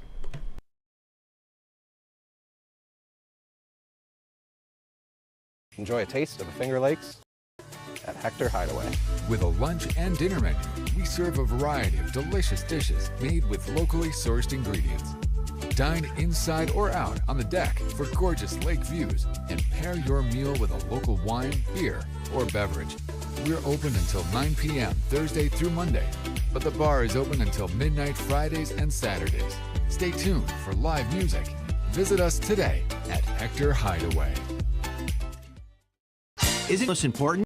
Don't you want more energy? Now is the best time to make every day better and relieve those achy muscles and pains than with the Hesselson's Hot Tub. Hesselson's has hot tubs in stock and available for immediate delivery with unbelievable savings. Hesselson's offers 0% interest-free financing for up to 5 full years. Hesselson's carries the only hot tub brand in the industry with the exclusive freshwater salt system that is eco-friendly and easy to use and only enhances your hot tubbing experience. Come in today and see why your next hot tub should be a Hesselson's hot tub. And remember, it's always fun to poke in the corners at Hesselson's. Race drivers change lanes very fast, but with no outside mirrors. How come they don't crash? Introducing Angel View, the new wide-angle mirror that reduces blind spots. Angel View simply snaps over your car's rear view mirror, giving you a 160-degree view behind you. Ordinary rear view mirrors are small and flat, but Angel View has a huge mirror with curved glass. This convex shape allows you to see both blind spots with one glance. And with our Pro Edition special coating, it's anti-glare at night. Get your Angel View now for just $19.99 through this special offer. But wait, this may be your last chance to get Angel View at this low price. There is a strict limit of 2 Angel Views per order while supplies last. Order now. Call 1-800-869-5346. That's 1-800-869-5346. Or visit getangelview.com. So call 1-800-869-5346 now.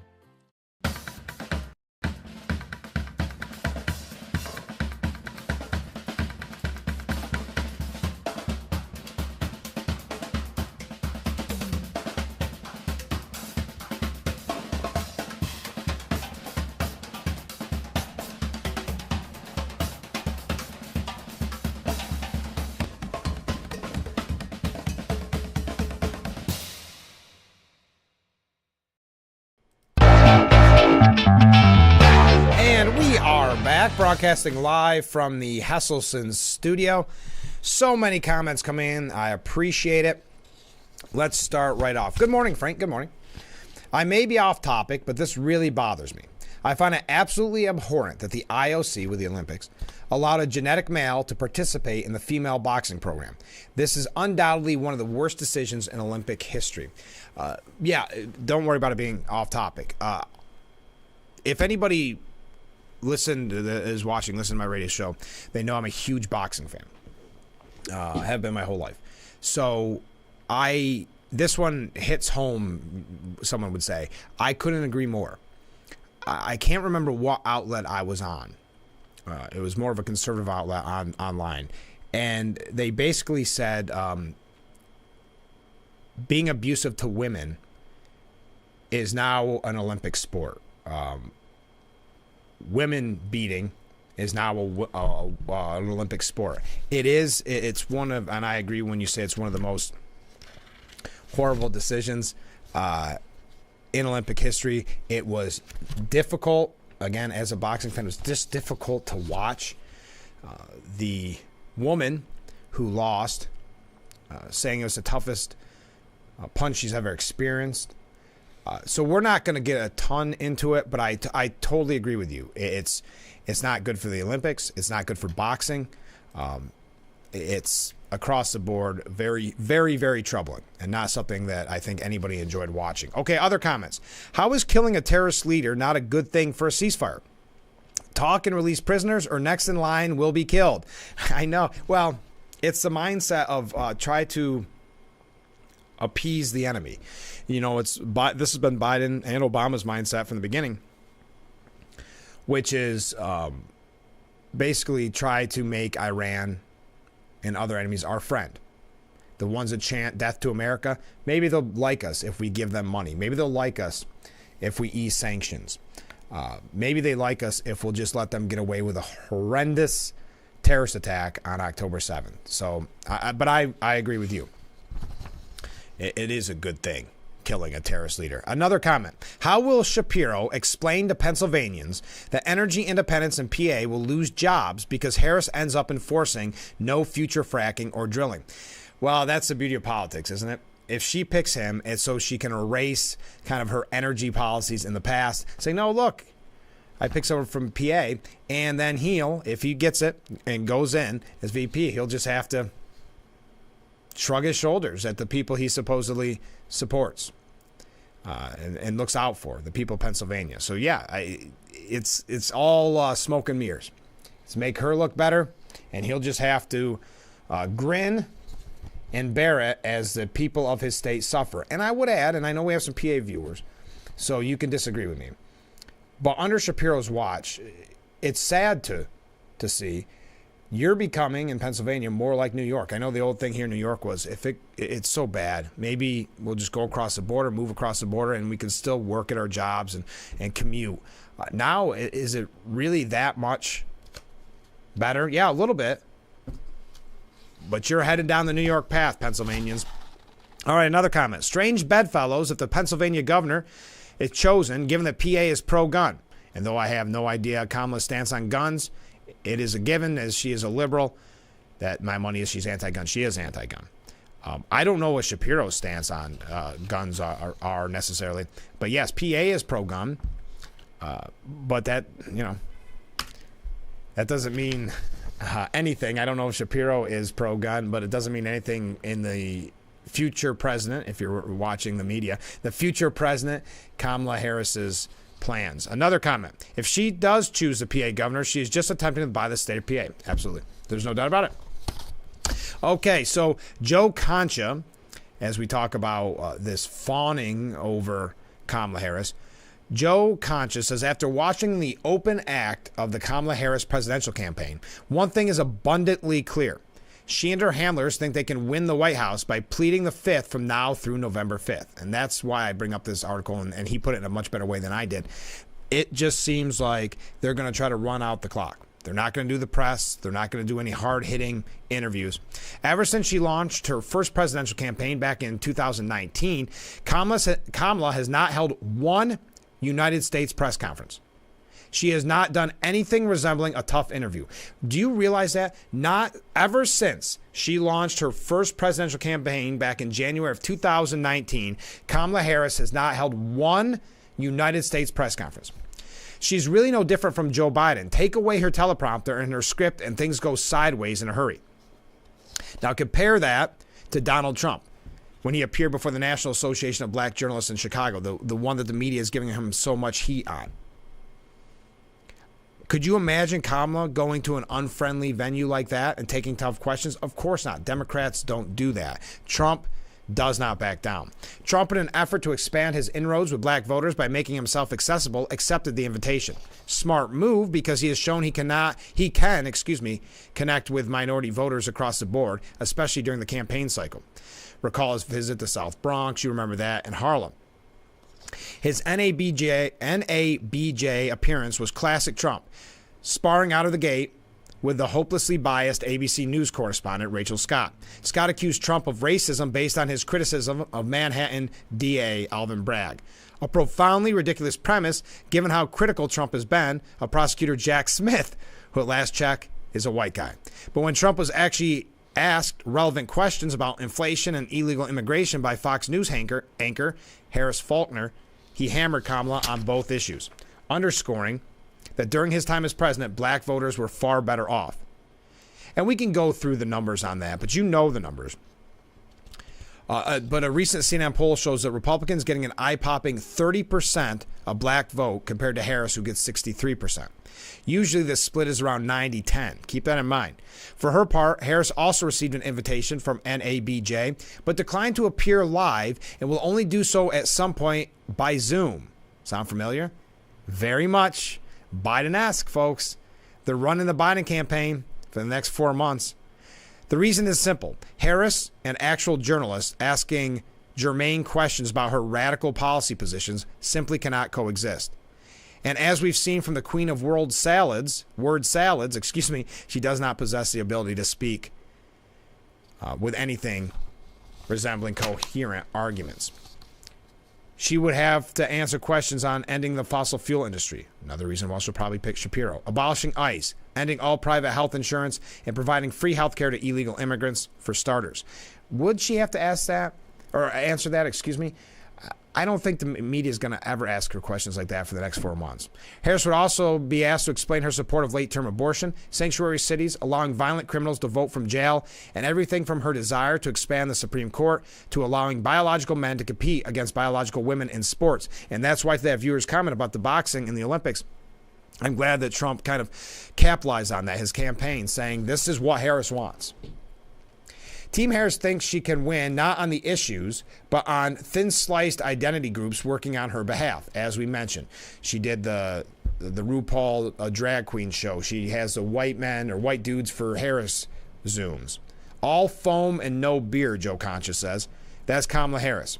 And at a time when Americans face a raft of serious problems, from inflation to crime to an open border to an increasingly unstable world, we cannot have another candidate who hides from questions and accountability while going up against a fearless candidate like Donald Trump. And when he mentions fearless, that's one reason. We talked about it with Mike I almost said Serpico. Yeah, he was a former police officer, so maybe. Mike Saperco, that's what we were talking about with him as well, the fearlessness of Donald Trump, and that's why they don't want that photo, that historic, iconic photo of Trump pumping his fist with the blood streaming down his face. That they're terrified of that. They don't, because you have the strength of that leader, and then you see Kamala, and again, giving speeches that are fine off of a teleprompter, very stump speech-esque. So there's nothing surprising there. But will she get any questions from the press? Will the press start to demand coverage, demand questions? I don't think so. I think they're really happy saying how great she is and how the momentum has got her, and not really push back on, hey, why haven't we got to ask her a question? Why hasn't she done a press conference since she ran for president back in 2019? All right, running just a little bit late. Boy, we're having a lot of fun on the show this morning. If you missed it, Mike Sapercone for Senate. Go online, go to his website. We had Mike Sapercone, who's running against Kirsten Gillibrand. I always say her first name wrong. He's running against her as a Republican. So if you missed it, we're going to try to rebroadcast some of that interview maybe later next week, because I didn't have a chance to promote it. It popped up late last night because he's traveling all around the state. He was at the Chemung County Fair yesterday, and he's on his way, I think, to Chautauqua maybe. So on the way, he stopped here. We appreciate it. Stay with us. We'll be right back with Frankly Speaking here on WYDC TV. Big Fox. Coming up next, we will have Griffin Bates. So get those questions in for him. He's a Steuben County historian, but also get your comments in because when we come back from Griffin Bates, we'll be going over all of your comments. Who do you think Harris is going to pick? How do you think the coverage is going to continue? Is it going to continue in all positive for Harris and let her run out the clock for the next 4 months? Your thoughts, all that, and much more. Stay with us. We'll be right back with Frankly Speaking.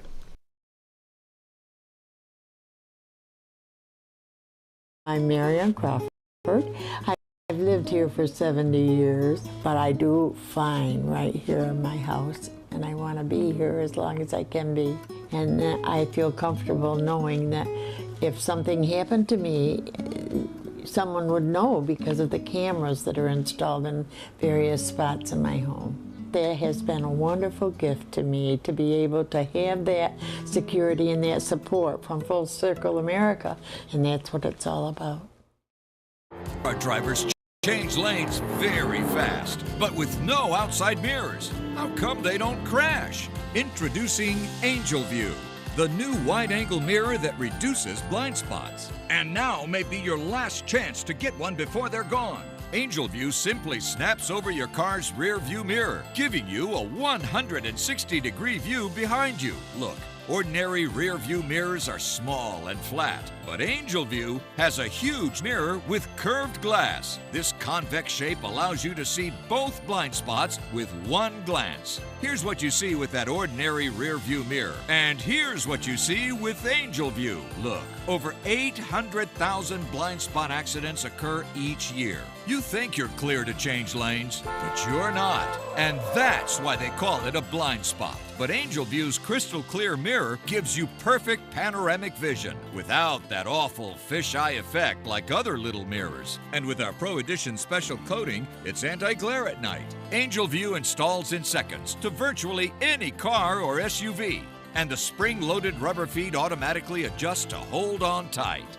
From a senior driver to a first-time teen, and everyone in between. With Angel View, you see them. Without it, you won't. Get your Angel View now for just $19.99 through this special offer. But wait, there's breaking news. Angel View may be discontinued. Due to rising costs and supply chain shortages, Angel View is stopping manufacturing effective immediately. There is a strict limit of 3 Angel Views per order while supplies last. Once the current inventory is gone, it's gone forever. Order now. Call 1-800-897-0593. That's 1-800-897-0593 or visit getangelview.com. So call 1-800-897-0593. Order now.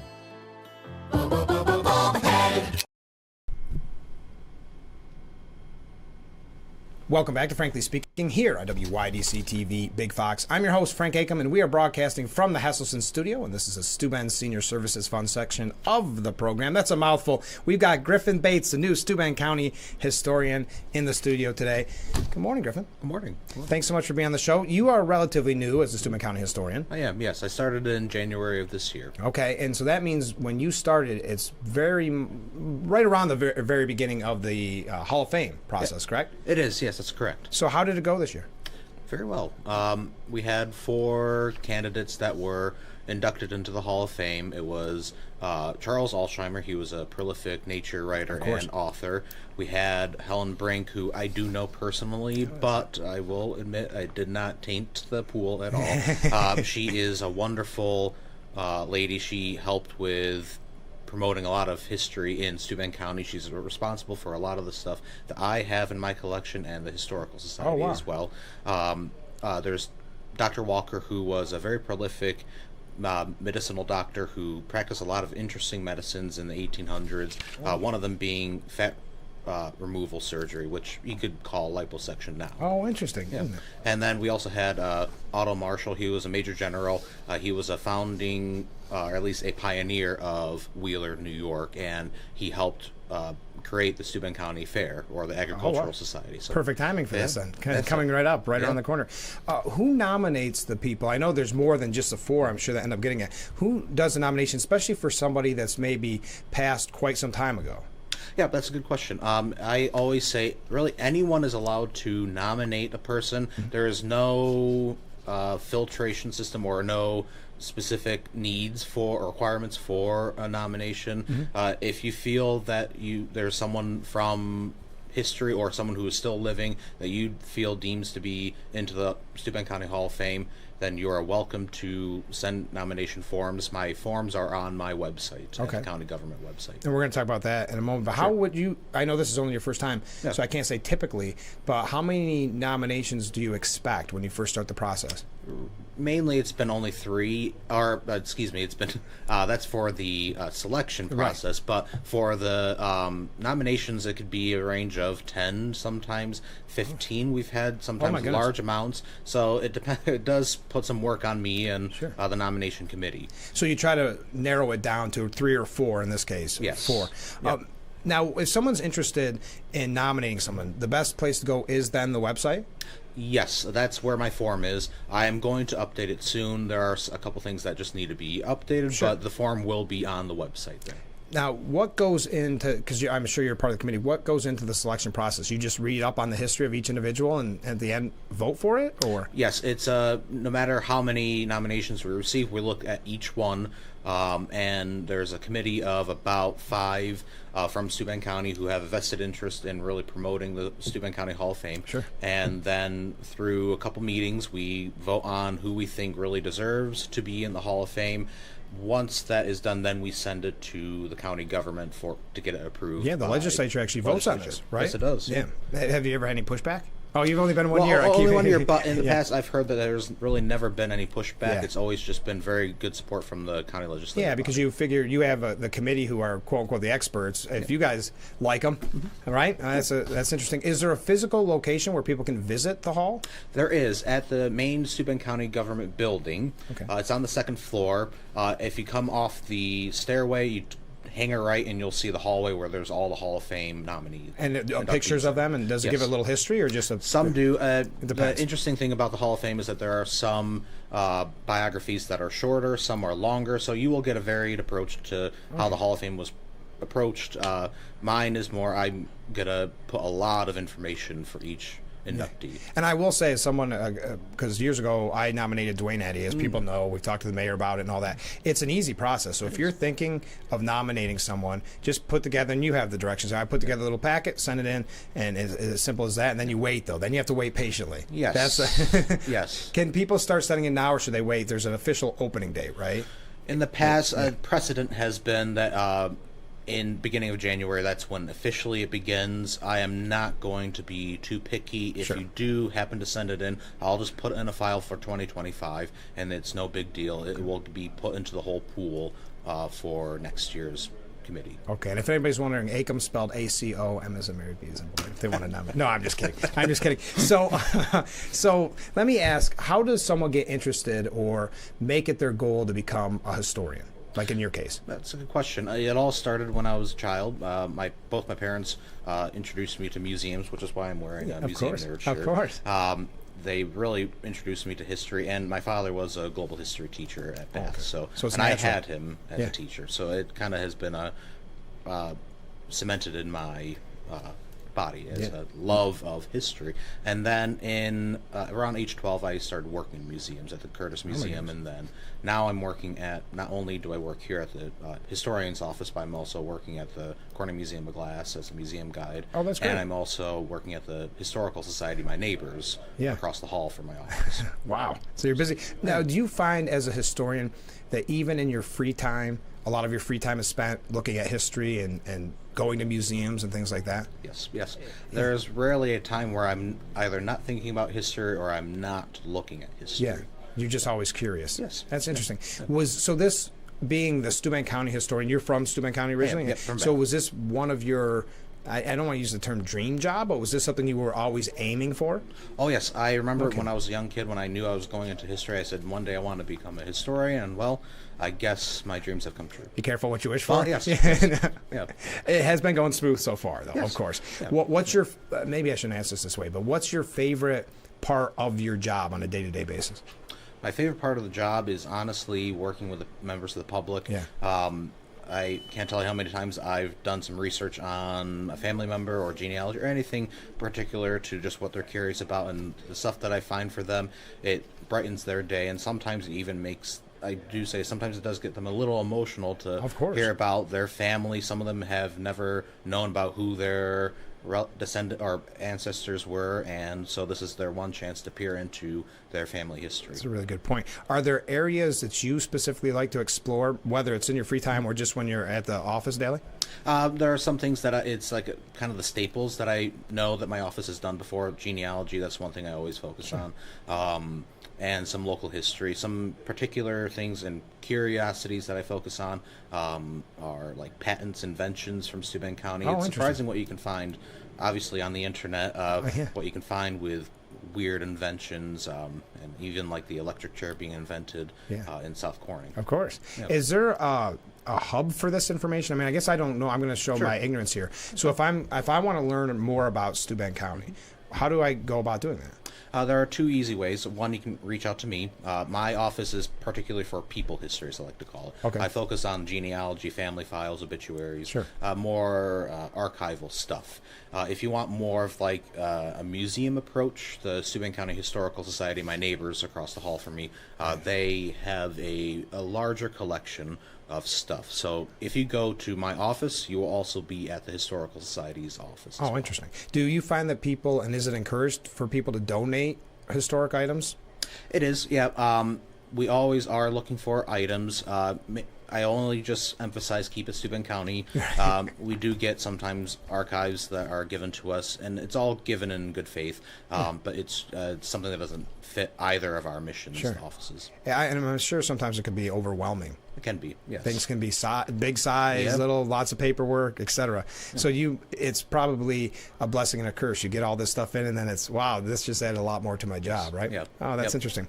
Now, since you're new at this, everybody gets a new job, and not new at being a historian, but new at this specific job, and you get a new job and you want to maybe change things up or look at things differently. Do you have goals that you're looking towards? I do. I do want to expand my office to be more than just an archive. I want it to be a dynamic part of Steuben County. One of the things that my office is really focused on, which was started by my predecessor, Emily Sims. She did a great job. Is the Steuben County Awareness, or History Awareness, excuse me. Yeah. And that is a collaboration of all of the local historical societies, museums, and town historians that come together and they want to promote Steuben County history. So that's one area where I'm really trying to be involved in the community in a very big way. Yeah. I've also got to say, and it just popped in my head, but I've got to mention this. If you are a resident of Steuben County, the newsletter is fantastic. Oh, yes, the Steuben Echoes. Yeah. Yes. I never thought I'd look forward to something like that. And every time I get it, I'll write from cover to cover, and it's pretty thick. I think it's very, very impressive. It is. We're actually on the 50th year of producing the Steuben Echo, so it's a big milestone for the Historical Society and Steuben County history. Just a weird anecdote. For some reason, we have lost #1 of our That's the chances. newsletter. I know. The historians lose the most historic issue. I know. That's somewhere. You should put a wanted ad in the back. Will you? And I don't know the answer to this either. Will you be at the Steuben County Fair? Yes, I'll be working on behalf of the Historical Society, not as the county historian, but since I can't ignore my position, I sometimes will share both roles in the same capacity. Of course. Now, what do you have coming up that maybe people should be made aware of? I mentioned the Echoes. Subscribe to that, but what else do you have coming? So there is actually, coming up on October 19th and 20th, there will be a Steuben County History Trail weekend. Oh, wow. And that's going to be a big celebration. It's our big year. In the past, it's part of the History Awareness group, which I alluded to before. In the past, they did exhibits, like museum-style exhibits. This year, we wanted to do something completely different, and we're actually going to try to encourage members of the public to actually go through Steuben County and visit as many historical sites, historical societies, museums, as they can possibly fit within at least 2-day weekend, but it doesn't stop there. The maps, we are producing maps, so they're free for everyone, courtesy of Corning Foundation, and they... Despite the fact that there's going to be the weekend, you are welcome to just use the map and explore all Steuben County at any time that you feel you want to try a new location that you never knew of. So almost like, for lack of a better word, a scavenger hunt. You can do this at your own pace. So there's not like we're all meeting at this location at 9 a.m. No. Oh, that's a great idea. Where can someone get the map? Well, they are in printing at the moment. Okay. But once they are printed and ready to be distributed, we are going to be distributing to some of the locality public spaces like a library or a government building.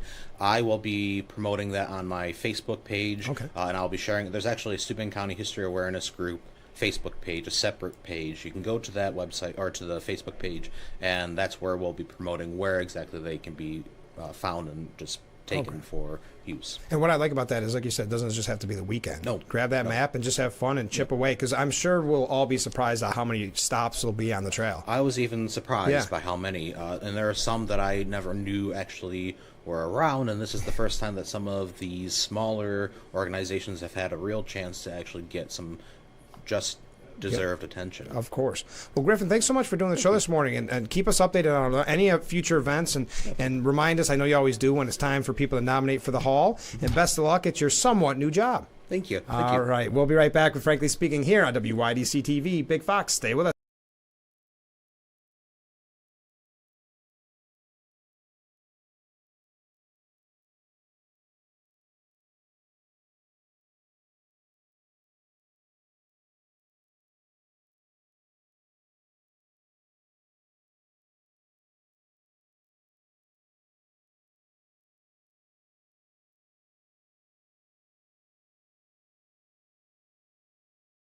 Isn't your wellness important? Don't you want more energy? Now's the best time to make every day better and relieve those achy muscles and pains than with the Hesselson's Hot Tub. Hesselson's has hot tubs in stock and available for immediate delivery with unbelievable savings. Hesselson's offers 0% interest-free financing for up to 5 full years. Hesselson's carries the only hot tub brand in the industry with the exclusive freshwater salt system that is eco-friendly and easy to use and only enhances your hot tubbing experience. Come in today and see why your next hot tub should be a Hesselson's hot tub. And remember, it's always fun to poke in the corners at Hesselson's. You rip and tear your old statements and bills and simply toss those old bottles of pills. But thieves use this information to steal your identity. Don't be a victim. Get the ID Police, the new ink roller that encrypts all your old documents. So before you throw it out, just roll it on and your information is gone. Look, an identity thief can use simple information to get access to your credit card. Then you're responsible for the bills. But ID Police permanently prints a unique encryption graphic that makes it impossible to read through, both on the front and through the back, even if the paper is held up to the light. And it works on all forms of paper, matte or glossy. Paper shredders are slow and always jam, but roll with ID Police and you're in control. Watch again. Here's a bank statement with your name and account number. Now, one easy roll and all your personal information is blocked. Name and address? Blocked. Credit card number? Blocked. Phone, electricity, and gas bill? Now they're all safe to toss in the trash. So relax. Even your medical information is safe with the ID Police. And those applications or pre-approved checks make you vulnerable too. So block it out before you throw it out and thwart any thief with the ID Police. Order now and get your ID Police for as low as $9.99 and get free shipping too. That's right, free shipping. This offer is not available on Amazon, but it is available online or on the phone. So call or click now to get your ID Police for as low as $9.99 with free shipping. Take control with ID Police on patrol. Order now. Call 1-800-731-2964. That's 1-800-731-2964 or visit getidpolice.com. So call 1-800-731-2964 now.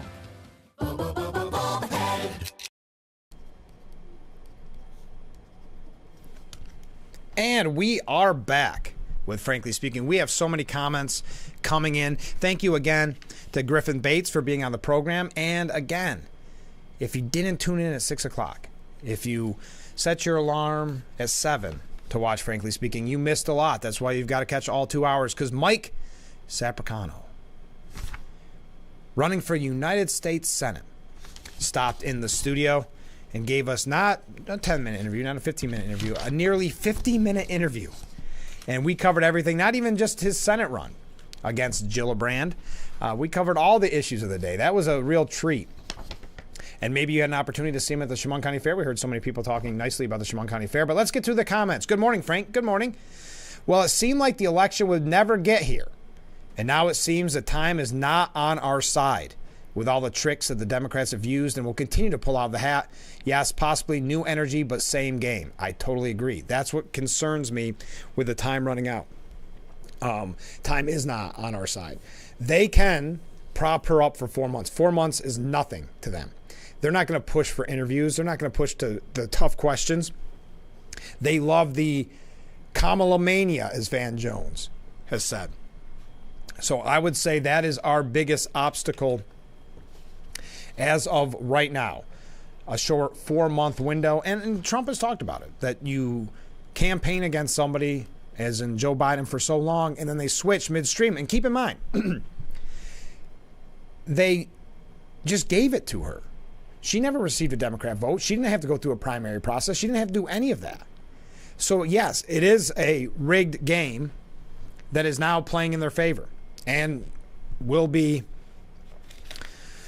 rewarded if the media has their way. Continuing, another comment from a different viewer. In my opinion, California and New York have been the test beds for what is happening to the country at large. Could not agree more. And the ironic thing is, New York will look at California and copy them and in their failed policies, and vice versa. California will look at us and go, oh, we'll have to copy that bad policy. It's always like a competition to see who can do worse the quickest. Continuing, though, with what the viewer had to say, the big money donors call the shots.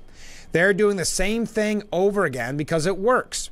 Even exposing their upsetting actions gets swept away by the left media. Yeah, for instance, taking the vote away from the Democratic voter. Not trusting the Democrat voter.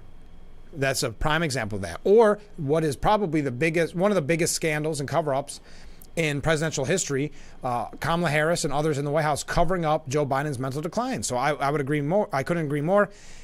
But I got to finish what this viewer said. All of us need to talk up about Frankly Speaking to everyone we run into. I do. Yes, thank you. Please do. Talk up Frankly Speaking.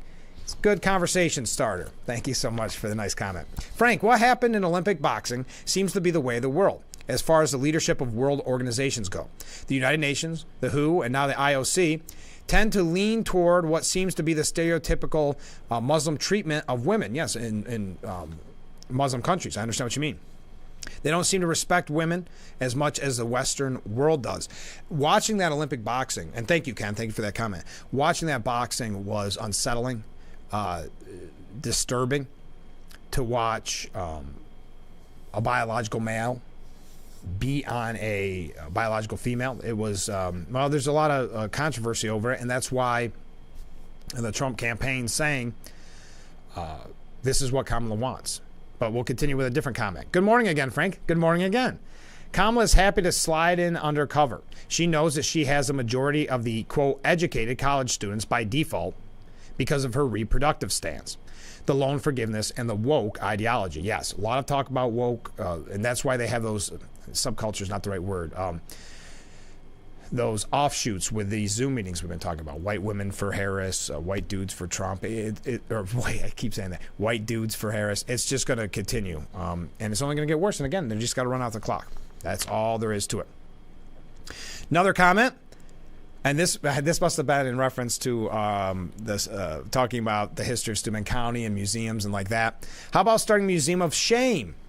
Give the 12-year reign of terror that Mario Cuomo did to New York State. Maybe he could be your first victim, or his son Andrew, or well, we can continue. Thank you for those. I see others coming in. We'll get to those after the break. Going back to this point about the media propping her up and pop culture propping Harris up. Kristen Fleming has a great piece at the New York Post this morning. And I have to take a break. And I'm going to tell you about it when we come back because we ran a little late with Griffin Bates. We thank him again for being on the program. So stay with us. We'll be right back with Frankly Speaking here on WYDC TV. Big Fox, keep those great comments coming in.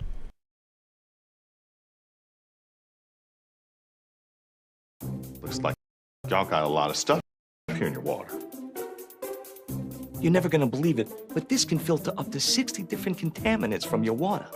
It's all about cleaner drinking water. Dude, that's good water. And that's good water. Now that's good water. That's good water, eh? No matter where you live, there's a Culligan water expert nearby. At Culligan, we think about your water, so you don't have to. Call today to schedule your free water test.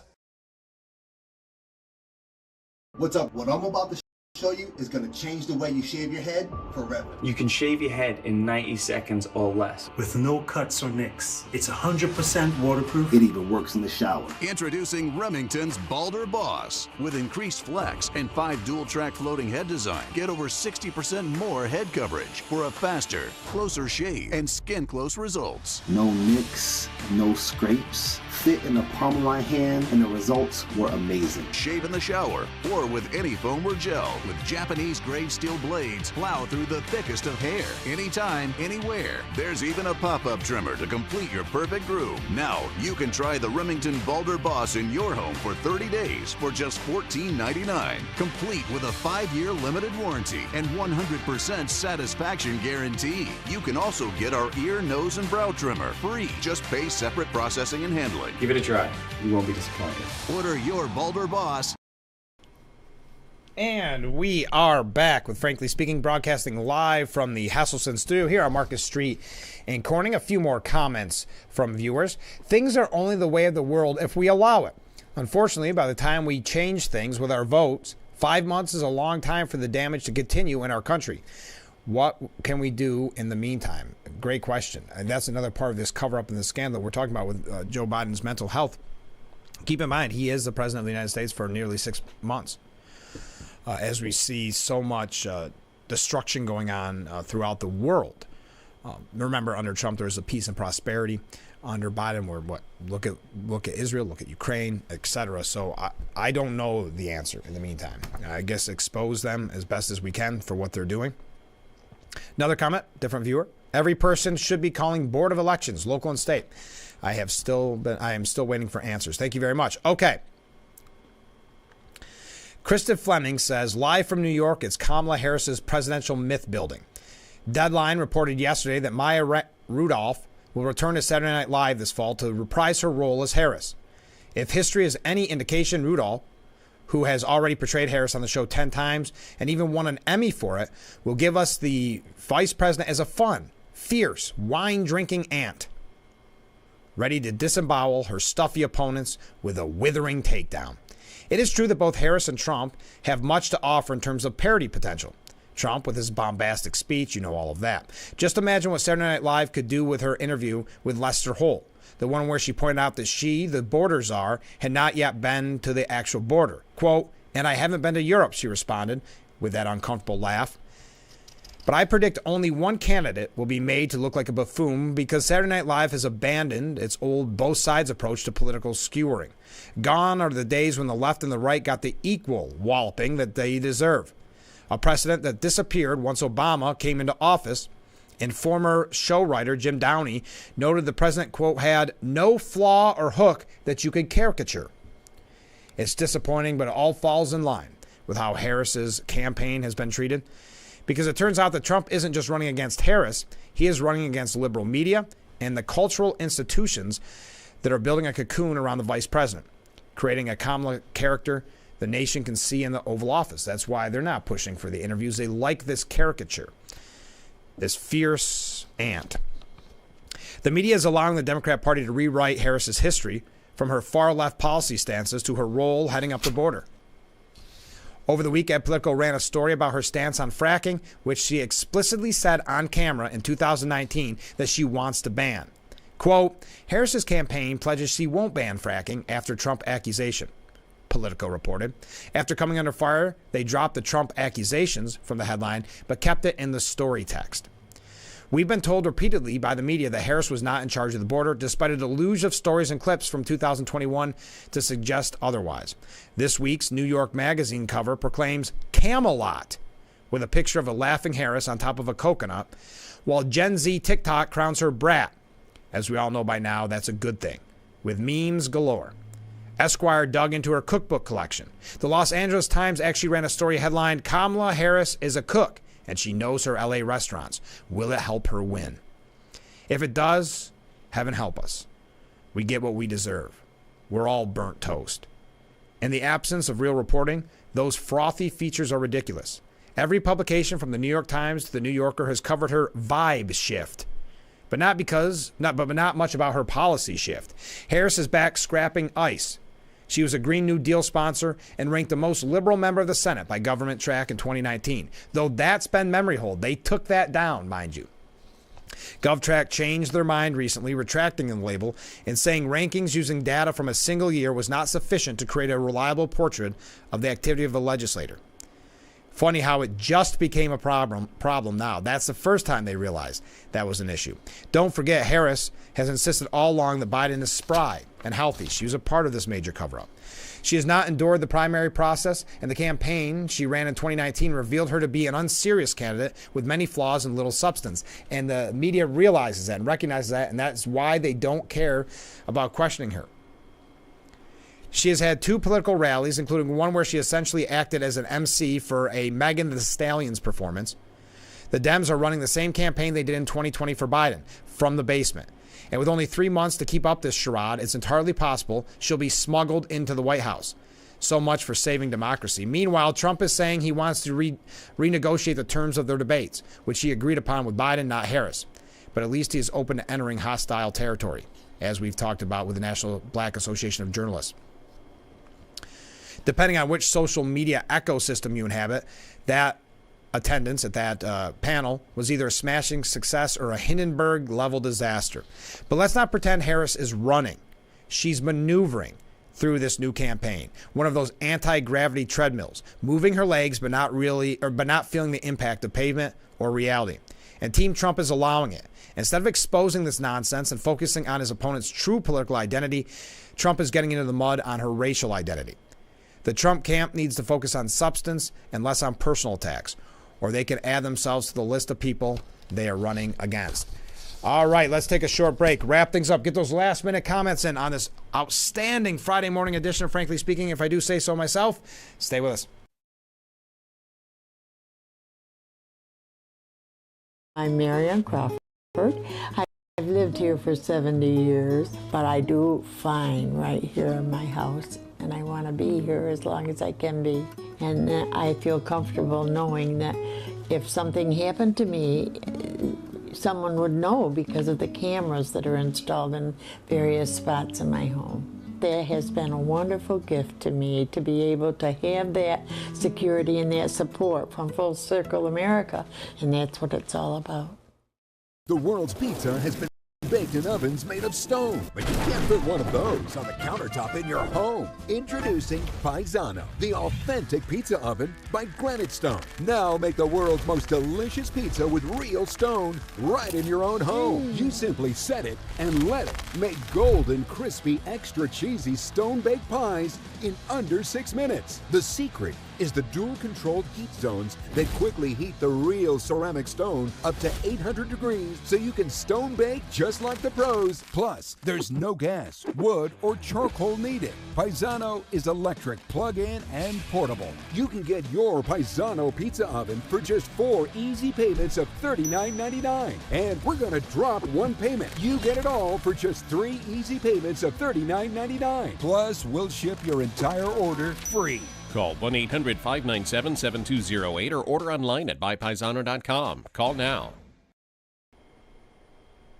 And we are back, wrapping up things here on the Friday edition of Frankly Speaking. A couple last comments. As far as the boxing drama, says a viewer, for me it's twofold. As a real woman, I personally don't understand the sport and really don't think women belong in it. But, that being said, a woman in the ring shouldn't have her hard-working dreams squelched by a dude. White or otherwise. White dudes for Harris, I think that's a reference to. That's a fair point. And that's one that I think the feminists have had kind of an issue with when it comes to the push for transgender athletes. Boy, it was tough to watch. Another comment from a different viewer. Frank, apparently we will know late Monday to see if Kamala gets enough delegates to officially be the Democrats' candidate. I hope I'm wrong that she was just a placeholder and the real candidate will emerge at the DNC. Kamala is the weakest candidate the Dems could possibly run. They will have to pull out all the stops to cheat her into victory. She has the best chance for Trump to win. The only problem with that candidate, and I don't disagree, she is the best chance for Trump to win, because she was not liked. She ran a horrible campaign in 2016 or 2019. The big problem is the time. 3 to 4 months. The media can run it out, just like they did with Biden. I mean, she's already talking about doing a Zoom interview with the organization that Trump spoke with. So it's so reminiscent of Biden, but they only have to do it for 4 months. It's scary what they're able to get away with. And I don't think you'll see the hard-hitting press conferences or interviews. If she does do interviews, it'll be with friendly media. I mean, we're going on day 12 without any type of press conference after being the presumptive nominee. A couple of quick things to show you more about the media's bias. Why calling Trump weird is freaking Republicans out. It is? It's not freaking me out. It's just become cringeworthy. It's just become unsettling.